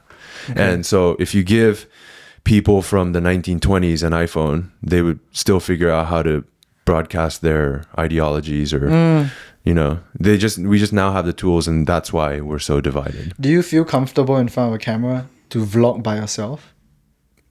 To vlog by myself? Now, yeah. Before, no. It took reps. A lot of reps. Yeah. Why? So for me, my answer is no. You don't feel comfortable? Yeah. Hey guys, I'm Tzen Teong. Yeah. Yeah. But I realized... I don't know why. Am I scared of that because I'm bad at it? Or am I don't know why I don't like that. But I don't mind being in front of the camera when I'm around people that I like. When you're alone and you're like, you have to film something. Hell is like really difficult for me. But like if he and you is filming. Yeah, like when he films me in the gym. No problem. And you talk. No problem. I mean, clearly. Yeah. Yeah. You can suffer in short bits, but if the majority of your existence is not fun, then you're not doing it. You know what I mean? Yeah. But like if I'm doing it for myself, That was a quote from the vlog, by the way. I know, I don't want people to think but- I'm crazy. I think I haven't gotten over the hurdle. Even though I know It just takes reps. but I know the next step. The next step after recording shares to different people. But the current act of me recording it feels so weird. It's so like one. I can't get through the barrier of talking, like imagining that I'm talking to people through this. I see. I can only do it Yeah. I can only talk like this To actual people. to actual people. I can't look at a camera and talk and Yeah. everything be natural and flow. Yeah. I seize up. I used to be the same. Oh really? Same. So means it can be practiced. For sure. Exposure therapy. Mm. Because I realized I was very uncomfortable in front of the camera. I was very uncomfortable public speaking. I was anything public facing, anything like this, talking to a camera, I was very uncomfortable with. But I realized I had to do it in order to be successful. That my path of success in this mode that I'm in this position that I'm in, I had to do it. And so I was like, oh fuck, I have to get over this. You think this is considered like public speaking? Yeah, in a way. Yeah. Because you still have to be able to be comfortable enough to speak your ideologies, Yeah. you know? But it's currently right now, as of this very moment, everything that's being said is just trapped in this room. It hasn't gone out yet. Not yet. We could destroy this if Right? we wanted to, yeah. So I think that's why I'm okay with it. I'm going to start recording you. Okay, I'm recording. But that's not live. It's not live. What is life? This is life. No, it's not live. Oh, live. Like we're not streaming this live. If we were what if we go on YouTube live right now? I feel like I would be different. You would lock up. Yeah. Really? I think so. I think I would change.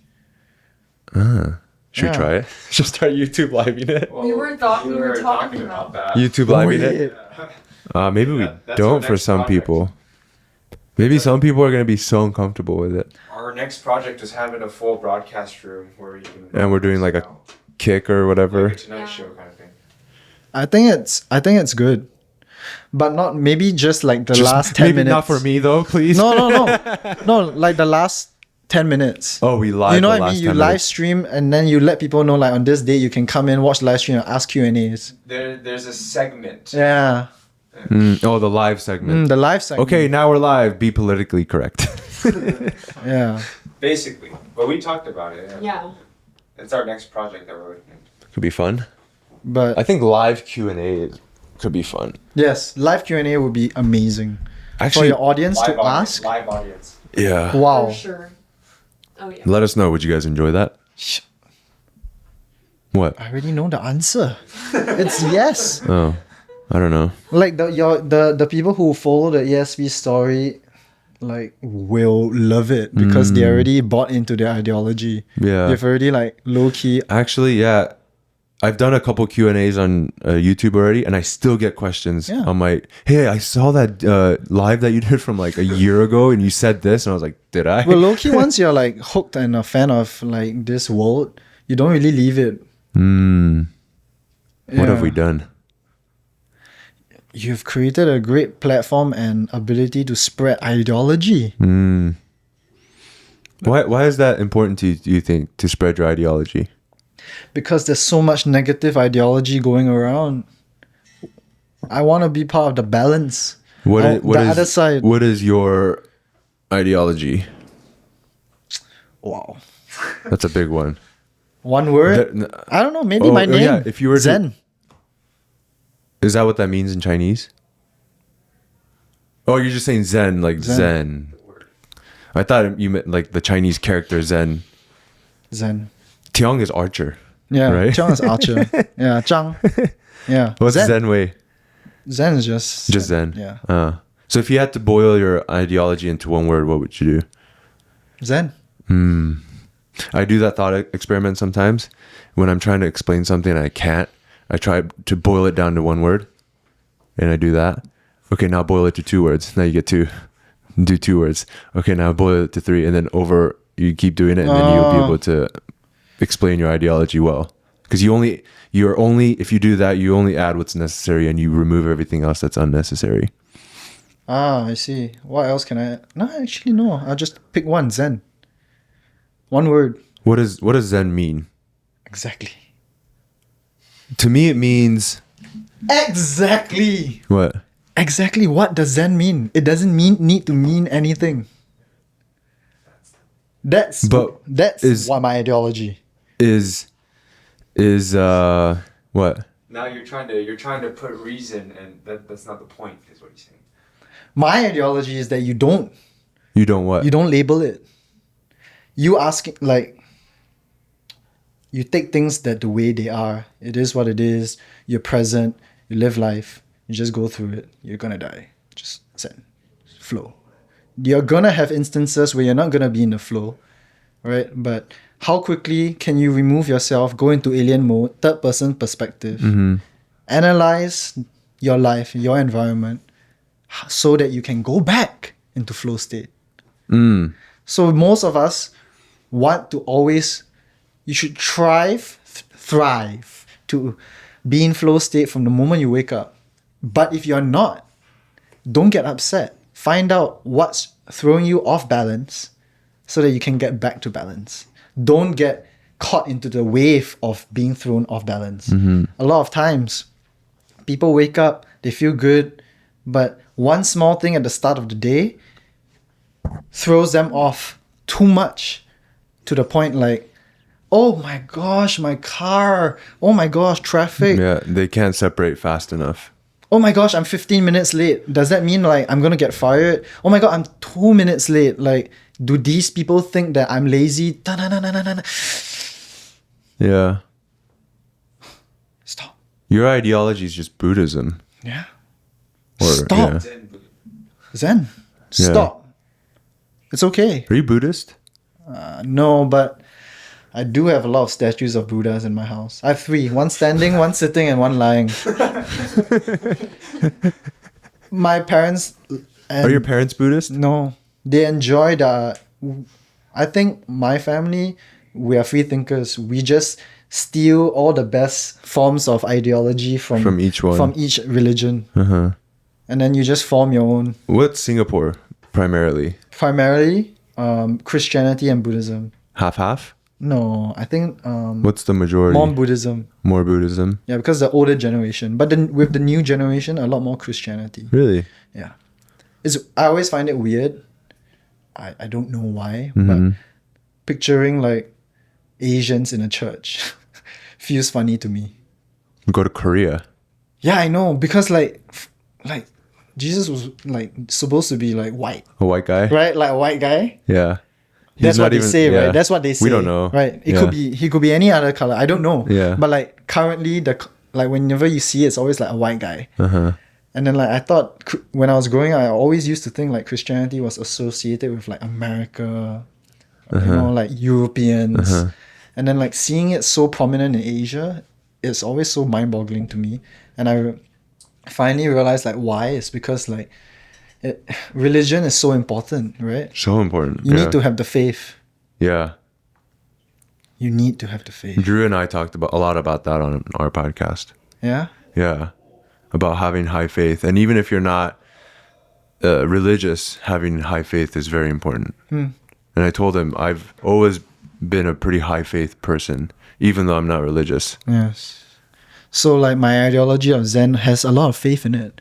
Because in order to feel that way, you need to surrender yourself to the waves. Whatever is happening. Yeah. You need to. Yeah. You just have to like surrender yourself to the rip current. Yeah. And let it. Every religion has a variation of that, and Christians will say, "Oh, God has a plan for me. This was God's plan."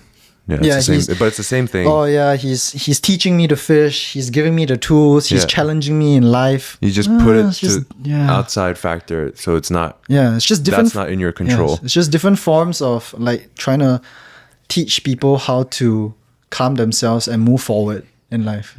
That's what faith is, because that's the only way to move forward. Because that's actually faith is trying to predict the future. You're hoping that it's gonna be good. Right? And even if something bad happens, you just push the you just good push thing. it. You just keep pushing the good It's thing actually towards the it's a end. mental cheat code. Yeah, It's so smart. because it gives you peace in the meantime. Yeah. So and then every Sunday you go there and you listen to to the guy that is so charismatic and he's looking you, and you're in the community and you feel good. You're given money. You're bought into this whole ideology, and you've had a rough week, and the guy is looking at you. It's like, it's all right. There's a plan for you.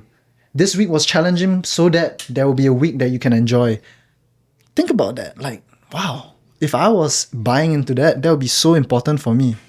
So religion is so important, but then that's why I enjoy seeing this, because you can create your own church. This is a church. People come every Saturday to worship the weights and see Monday to Saturday. Monday to Saturday. We're open. Right. Sunday is Sabbath day. But like, pursue potential. Yeah, You walk in like, that's our ideology. that's your ideology. Yeah. When kids walk in here, they see like, oh wow, all these guys are like, they all finished college. They're not like in regular corporate jobs, but they look happy. They're enjoying themselves. They're living. Wait, as long as you guys are here. Yeah. can I be that way? Right? I mean, this is what I see every Saturday, right? Because that's when everything comes together. Your pro team and the ASP juniors and everyone and all the parents, coaches. everything culminates on Saturday. Yeah. And so you get to see what you've built every Saturday. Right? And so I see it from the kid's perspective and the parents' perspective. When they walk in here, what does the kid leave with? Obviously, physical traits is great, but like, I can just ask the kid to go to the playground. 3 hours, stay there, hang, play, slide, jump. Just stay there. You're good. Yeah. Right? You're good. Yeah. But no, okay, fine. They come here because times are different. Not everyone wants to go to the playground, right? Okay, fine. But you have now provided that place, and now you're the shepherd for whoever comes here to give them that feeling, right? That ideology of community, of love, of perseverance, of whatever you want to give them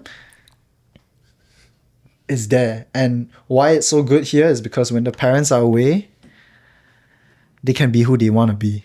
And they trust that when they drop their kid off Because here. the parents trust you and the kids trust you, but they are not there at the same time, Yeah. right? Yeah. So then the coach has so much.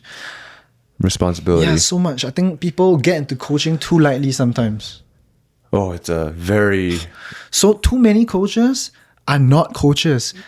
They work just because they need it. And they regurgitate everything that they were given, Yeah. is all they do. Like when you're like a really good coach, it's such an important calling. I think people don't realize The impact that you have on kids' lives. It's only because the amount of money is not that high, so it's not as highly valued in terms of society. Unless you but- figure out how to create value around it. But for me, yeah. I mean, yeah. But for me, I think it's one of the highest forms of a job. Your calling. You're basically having more children than you need to. Yeah. You have 2, and you chose to have 15 more. Bro, do you get that? Yeah. You know what I was thinking? You got to do our staff onboarding meeting. Whenever we onboard a new staff member, I give the same exact speech to every single coach that we onboard.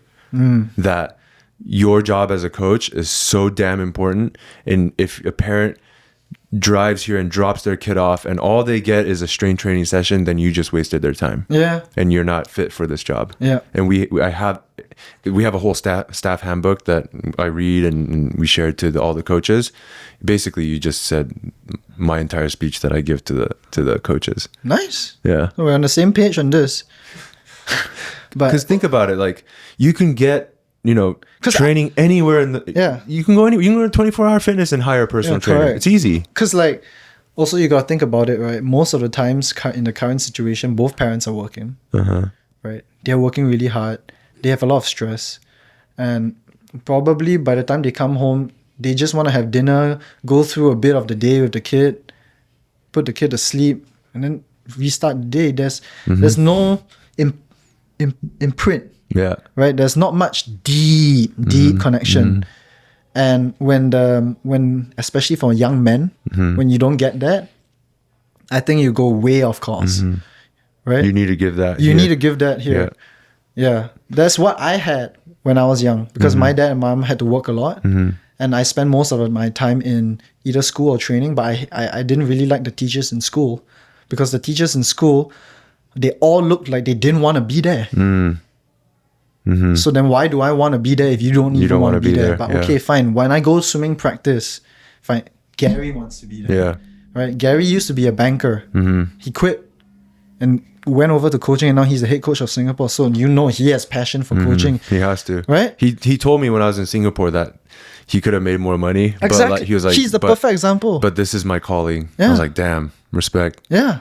So then his influence on my life, like I want to be able to, why I talk about it so much about this space being a church and how much responsibility that you have right now and what you've built, is because like I know how much it's impacted me. I don't know who I would be if I didn't have those. And I like who I am now. You turned out okay. Yeah, it turned out not too bad. Yeah. I mean, I can always room for improvement. Everybody. Yeah. That's why we're always in pursuit. Yeah, we're always trying to potential. get better. But I think I'm okay.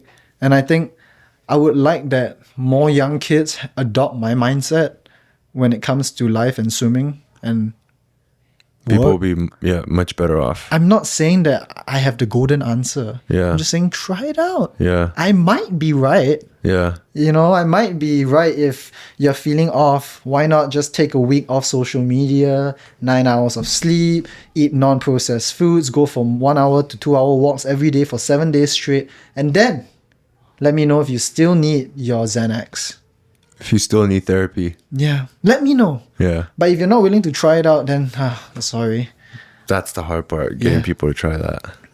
Yeah. Like even in Vienna, Billy Joe, he talks, and you know how old he was? Like when he made that song, he talked about putting the phone down, bro. And disappear put the phone down and disappear for a while. Can you sing it? No. Like, I forgot how it goes, The but melody, basically yeah. he talks about that. Yeah. Like he talks about put away the phone and disappear. Disconnect. Disconnect. Yeah. When Right. was that song written? In the 80s? 80s or 70s. Right? Just disconnect. Before people were... Yes. Yeah. Before it. That means the principle has lasted the test of time. Yeah. Because so now means everyone was disconnected before. And there was always disconnection. It's not because of this that there was disconnection. It's just that now we are more privy and we pay more attention to it because It's easier access. It's easier access. Yes. Yeah, because disconnect could mean disconnecting from your W-2 desk job. Correct. So you currently still can use this bad technology to spread good. Which is what this is. 1977. That's the year I was born. 1977? On the dot. 77. Oh, 77. I thought 1997. 1977. 77. Oh, wow. I don't even think No, telephones were up. telephones were a thing. Yeah. Yeah, telephones were a thing. But cell phones were not. Cell phones weren't a thing. And he still put the phone down. I wonder if people were just like always on the phone in the 70s. But maybe. Buddhism has existed for thousands of years. People were disconnected Yeah. thousands of years. Yeah. You know, I can tell when you're disconnected. When? I don't know. I can't describe it, but I can feel it a lot of times. Like when I'm disconnected. when certain things happen, you tend to disconnect. One of the instances is that when you need to be somewhere and you know that you're in a rush, I'm thinking about what I need to do. you disconnect. Yeah. When you're at the pool at 8:15, but you know like you have a podcast or a meeting at 11, even though you have so much time in between, it changes Me as a person. you Yeah. as a person while even though the time stays the same. Like you could just set an alarm at 11 o'clock and just leave. But Wait, what? like for example, training is from 8 to 11, and you know you need to be here at 11:30, Okay. right? But somehow that is affecting you at 8 a.m. already because you're already, I need rush, I can't be late. It changes you. It changes you. Yeah. Do you That's- realize that? yeah. So that's one. Another one is, of course, when one of us, your beloved children, we get injured, Yeah, that one bro, breaks my you heart. go from here, bye. You're out. Sean's Yeah. off the room, bro. Yeah. Sean goes zoop. Because I'm thinking, okay, what else could we have done to make sure that didn't happen? Yeah. Like injuries are one of the. I told you on Saturday when Lincoln got hurt with his Yeah. groin, I was gonna feel that all weekend, Yes. and I did. Yes. It's like if someone dying is 100% grief, I get like 25% grief, and it just kind of, and time heals it. So this But- is a great explanation to how even without social media, you can be disconnected. So that's how Buddhism and all these teachings still came about, and that how human psychology and patterns and behavior have existed for since the start. Right? It's just different versions, and whether it be you not being present because you're on your phone, or you not being present because you're thinking about something, it's the same thing. It's still disconnect. Yes. Yeah. Still disconnect. And I think there has to be a reason why so many people crave to get back to that connection, but find it so hard. It's so hard. It's So- now it's even harder than ever. It's so hard. But you know how to make it so easy? What? Put yourself with people / environments that have already good flow. Yeah. Yeah. If you're not Becomes very if easy. you're not moving in the current river that you're Then you're constantly swimming if the upstream. if the current river is stuck and stagnated and there's one to your right that the dam is open and it's flowing, maybe Go to that one. go to that one. Maybe pick up your bag, pack your shirt, and move. Go to a new place, new environment, neuroplasticity. What if your people. roots are so tied to a physical location though? If your roots are so tied to the physical location but you're still happy and you're still flowing, What if you're not? then move. What if you can't? What do you mean you can't? You're physically tied to a location. How? Like you built a gym in a location. Like you built a physical gym in a location and you built a professional swim team that is relying on you Yeah. for the next 3 years. Are you liking it here? I do. But I'm just saying, what if a person like that is in that Oh, situation? in your exact shoes, but he doesn't like it here? Yeah. And tear it all down. Tear it all down and build it back up brick by brick the way that you want it. It's like saying that if you built this room and this light was here and it didn't fit into this, would you just like, No, I would fix it. right? You Yeah. fucking tear it down, Yeah. put it back where you want it to go. Because this is your flow. It makes sense to you. Right. Right? So if you're in the location that doesn't make sense to you and everything in you is like telling you, like your gut is like, wait, I'm not happy. I'm not flowing. I'm anxious. I'm tired. I'm done. I'm not feeling like I'm back and connected with the universe. Move. Physical move. Move. Yeah. Why would you try to mentally shift yourself before you physically move yourself? That's a good point. You know what else I've been trying to do lately to be more engaged? When I first started delegating tasks, I started delegating tasks based off the ease of other people doing it. And yeah, you know what I mean? Like I first delegated based off time and like the logistics of, oh, I need to delegate this. But recently I've been trying to delegate it based off headspace. Like I don't like, even though it doesn't require much effort or time from me, it's not worth me having that in the back of my head and thinking about it while I'm driving. So So I'm trying to find as many of those things now and delegate those are things you away very too. are you good at that? Are you good at finding out that very thing that you don't want consuming brain space, delegating to someone and then not thinking about it anymore? Once I delegate it, yeah, I don't think about it. Yeah, I'm very good at that. Shit. There's actually a Means- lot of things that. So means that you trust the people you're delegating it to. Yes. Okay, good. There's a lot of things like in the chats that we have, like especially like the ASP Academy chat. I just open it and I don't even read it because I just trust that Sid, Thibaut, and Marina, they're handling it. Right. But I kind of get like a Yeah. okay, that's kind of what's going on, and Okay. then I don't want that to occupy Yeah, my I mean, if head. not, you're gonna explode, bro. Next time you're gonna bleed through your ears. Different hole, same Different thing. hole, yeah. So that I'm trying to delegate based off headspace now, not just time and effort. Like I realize headspace is because I want to spend most of my time thinking, how do I get Zen to go 19 strokes and a 50 butterfly? Like I want Do to. you I want to spend be a lot there. of time thinking? Oh, all the time. A majority of my day is thinking, but I want to spend it doing things that I really enjoy, like how do I get Zen to do 19 strokes and a 50 butterfly? Like that. Are you in that flow for state me- when you think there? Yeah. Those topics. Those topics I enjoy But because that- those are the things I'm good, innately good at, And it excites you. and it excites me. But there are certain things that you think about that cause non-flow. yeah, Yeah. yeah. Okay. So that's the stuff that you're trying to delegate away. Ah. Okay. But it's thinking flow state, even if you don't enjoy the topic that you're thinking about. No, it helps. You're in flow state because you enjoy. But you can be in flow state doing something that you don't enjoy. Yeah, you can. You can. Okay. You That can. was my question. 100% Yeah. you can. Yeah, because I often think about things I don't enjoy too. Like, I don't enjoy what I said basically is gonna, at the end of the year, hopefully, I hope, that we go to a temple in Japan, go into the mountains and shower in the ice waters. Like, I don't want to do that. But I know it's gonna make me so Really, you flow. don't want to do it?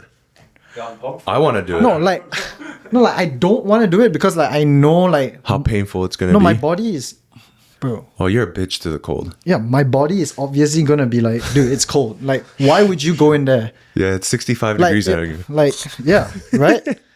But I enjoy the fact that it's so hard that I force myself to go in there, and that brings me into flow state. So I'm enjoying something that I don't enjoy. Wait, say that again. Whenever words happen like that, it gets me confused. So it's such a big event, right? Like, it's so spiritual to go there to the temple, go it's under the month, monumental. Yeah. right? But it's so difficult to go and will yourself to go into the ice because theoretically, by evolution standards, it makes no sense. Like, you have food, you have shelter, you have warmth. Why would you subject yourself to that? But I choose to because I know when I do that, I will achieve flow state and I will unlock something greater because you can never get over a current trauma if you don't have a bigger one to destroy it. To wipe it out. To wipe that out. So I create my own trauma. And it's A safe trauma. A safe trauma. Yeah. Why don't you just ice bath every day? What's the difference? So I used to do that. I realized for me, when I ice bath too much, my power output drops. Ah.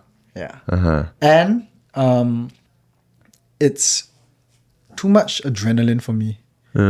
Too short of a period. Like, I can be cold, but cold for a long time.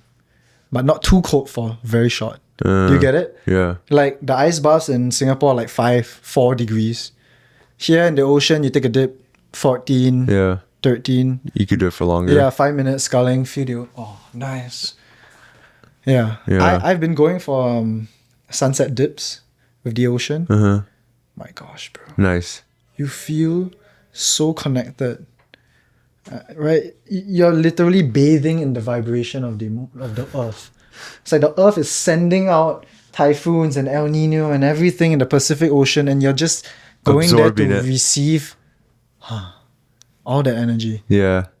Right? And it's cold and it's nice. And you get up and the you wind probably is get a recovery benefit, vasoconstriction. yeah, and it makes you just feel so present. Yeah.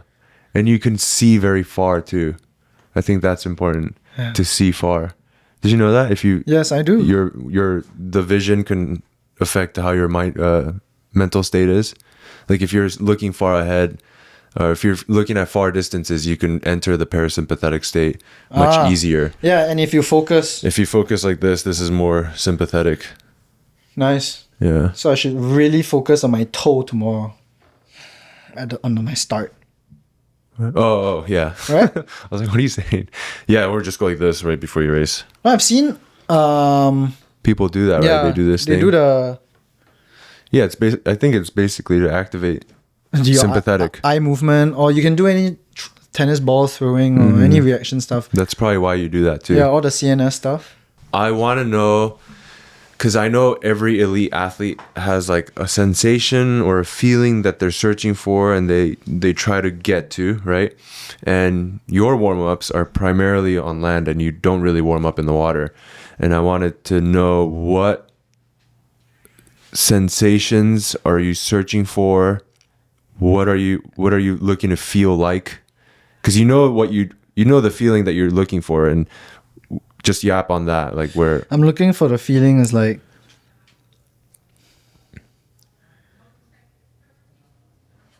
have you ever watched any like of these like war movies, and the submarine it fires the torpedo, like launches the nukes. Have you seen like the scene where the nuke is like launching? I'm trying to get to the point where it's right about to lift off, but it hasn't left. Like the ignition is on, but it hasn't reached any form of exit velocity. Yet. I'm trying to find that. The closest thing to right before the next thing is full explosion. What does that feel like though? In your body?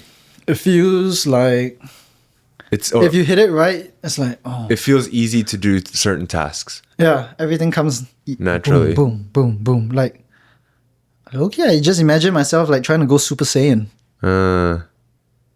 Is there an order in which you do your dryland exercises? Yes. How? What is it? Usually roll out any knots. Soft tissue. Soft tissue work, just increase mobility. Then after that, spinal work. What does that mean to you? Neck, mid back, lower back, and rotation. How do you do it? Exercises, up and down, cat cows, sitting rotations, and then cat cows. And then? And then after that, that's for the spine. Rotations would be like scorpions.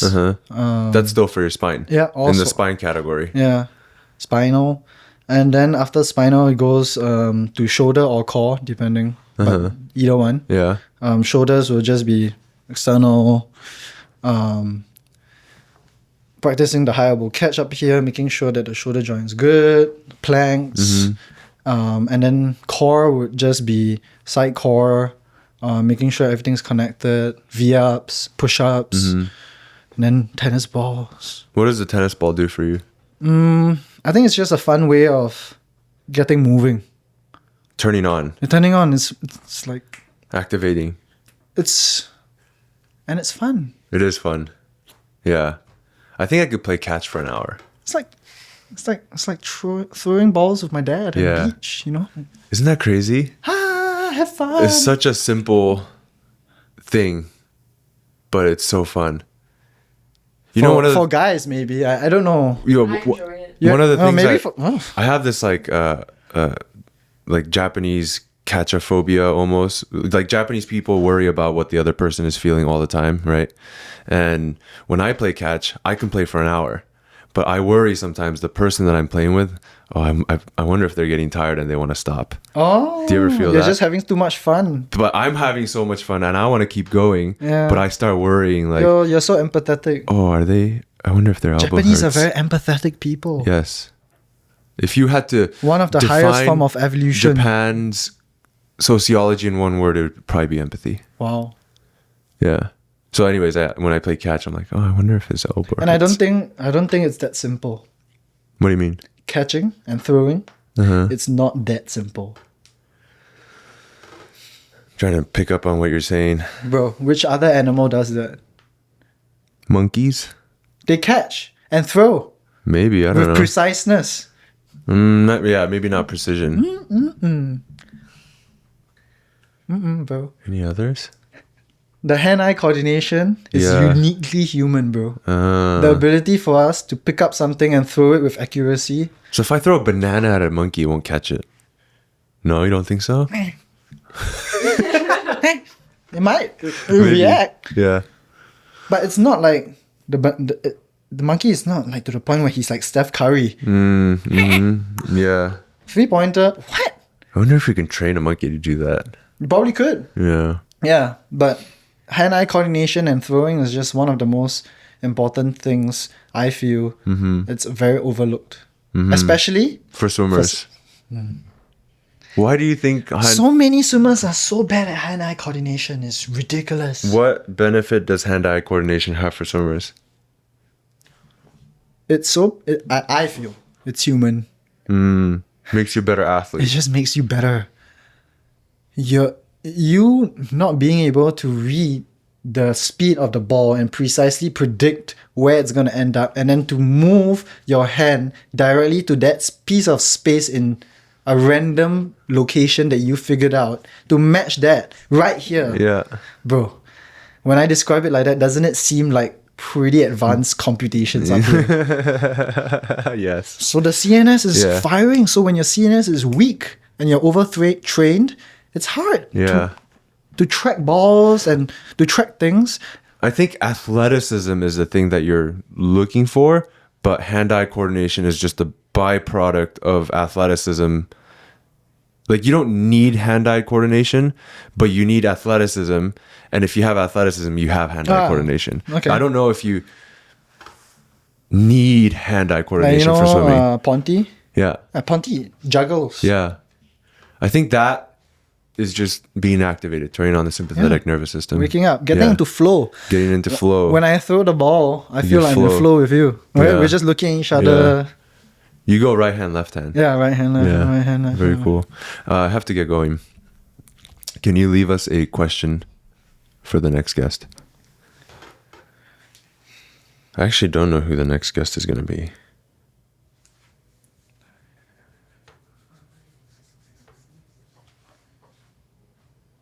What do you feel when you're in flow state? And do you know when that state stops? And what do you do when that stops?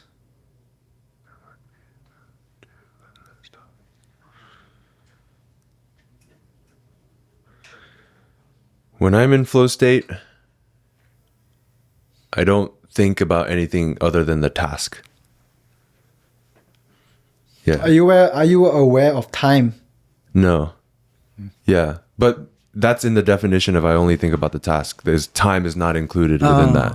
Okay. I guess you never know, oh, I'm out of flow state right now. Like, there's not like a on off. It's like a gradient. Like when Okay. you finish surfing, you're not like, oh, I'm out of flow state now. I'm walking on the beach with my surfboard. Really? I feel that. You feel it like turn off. Yeah. Show's over. Like Yeah. that? Really? Yeah. Because for me, the show is always running. And then when something snaps, like I get a text message that something happened, or I suddenly feel anxious. That stops me. So I know instantly, like, Oh, in that case, yeah. Yeah. I guess I would know. Yeah. it's like a training, Yeah. right? But I'm talking about like if it ends, if you're playing guitar Yeah. and you stop playing and it just kind of, nothing, it's not like a text message. Yeah, but when Like, you're I playing the don't think- guitar, you're in flow state. When you Yeah. finish playing the guitar, you're also still flowing. You're in the flow state of not playing the guitar. Yeah, but it's not like I'm out of flow state now. No, No. no. I'm saying like, for the question is, what does flow state feel like? Then the next thing is, do you know when that ends? Uh-huh. And then how do you fix that when that ends? Do you have to fix it? Yes. Because then that would mean you just have to do the activity. Like if I'm surfing, I end surfing, flow state ends. But flow state doesn't end when you stop surfing. For me, it does. I can only hit flow state Yeah, the definition of flow state is when you're doing a singular task and you're focused singularly on that task. So when we went to San Diego, Uh-huh. right? When you drove from your house to San Diego, you weren't in flow state. When you got out of the car, saw all of us in the house, were you in flow state? When you were in the ocean diving with all of us, you were still in flow state. When you came out and you were cold, you were still in flow state. When you went to eat poke, you were still in flow state. Wait, that means our whole life is flow state. Yes, thank you. Yes. So when there's So what is flow state? what I just described, and you also said it when you're not concerned about time. When everything just moves and the day is like, what? It's 2? You know what's It's time. hilarious is I'm extremely concerned about time right now. Yeah, and I can feel it. Because I'm looking at the clock. Because we have to film after this stuff, and then I have to do stuff, and then I have to leave at 3, Yeah. and I only have an hour and a half to do that. You know. All right. So we should wrap this up. Yeah. Speaking of We should. We should. Wrap. how long was that? 2 hours and 10 minutes. All right. Oh, sorry. Anything you wanna plug? No. No, nothing. Okay. All right. Bye. Thanks, everyone. Bye.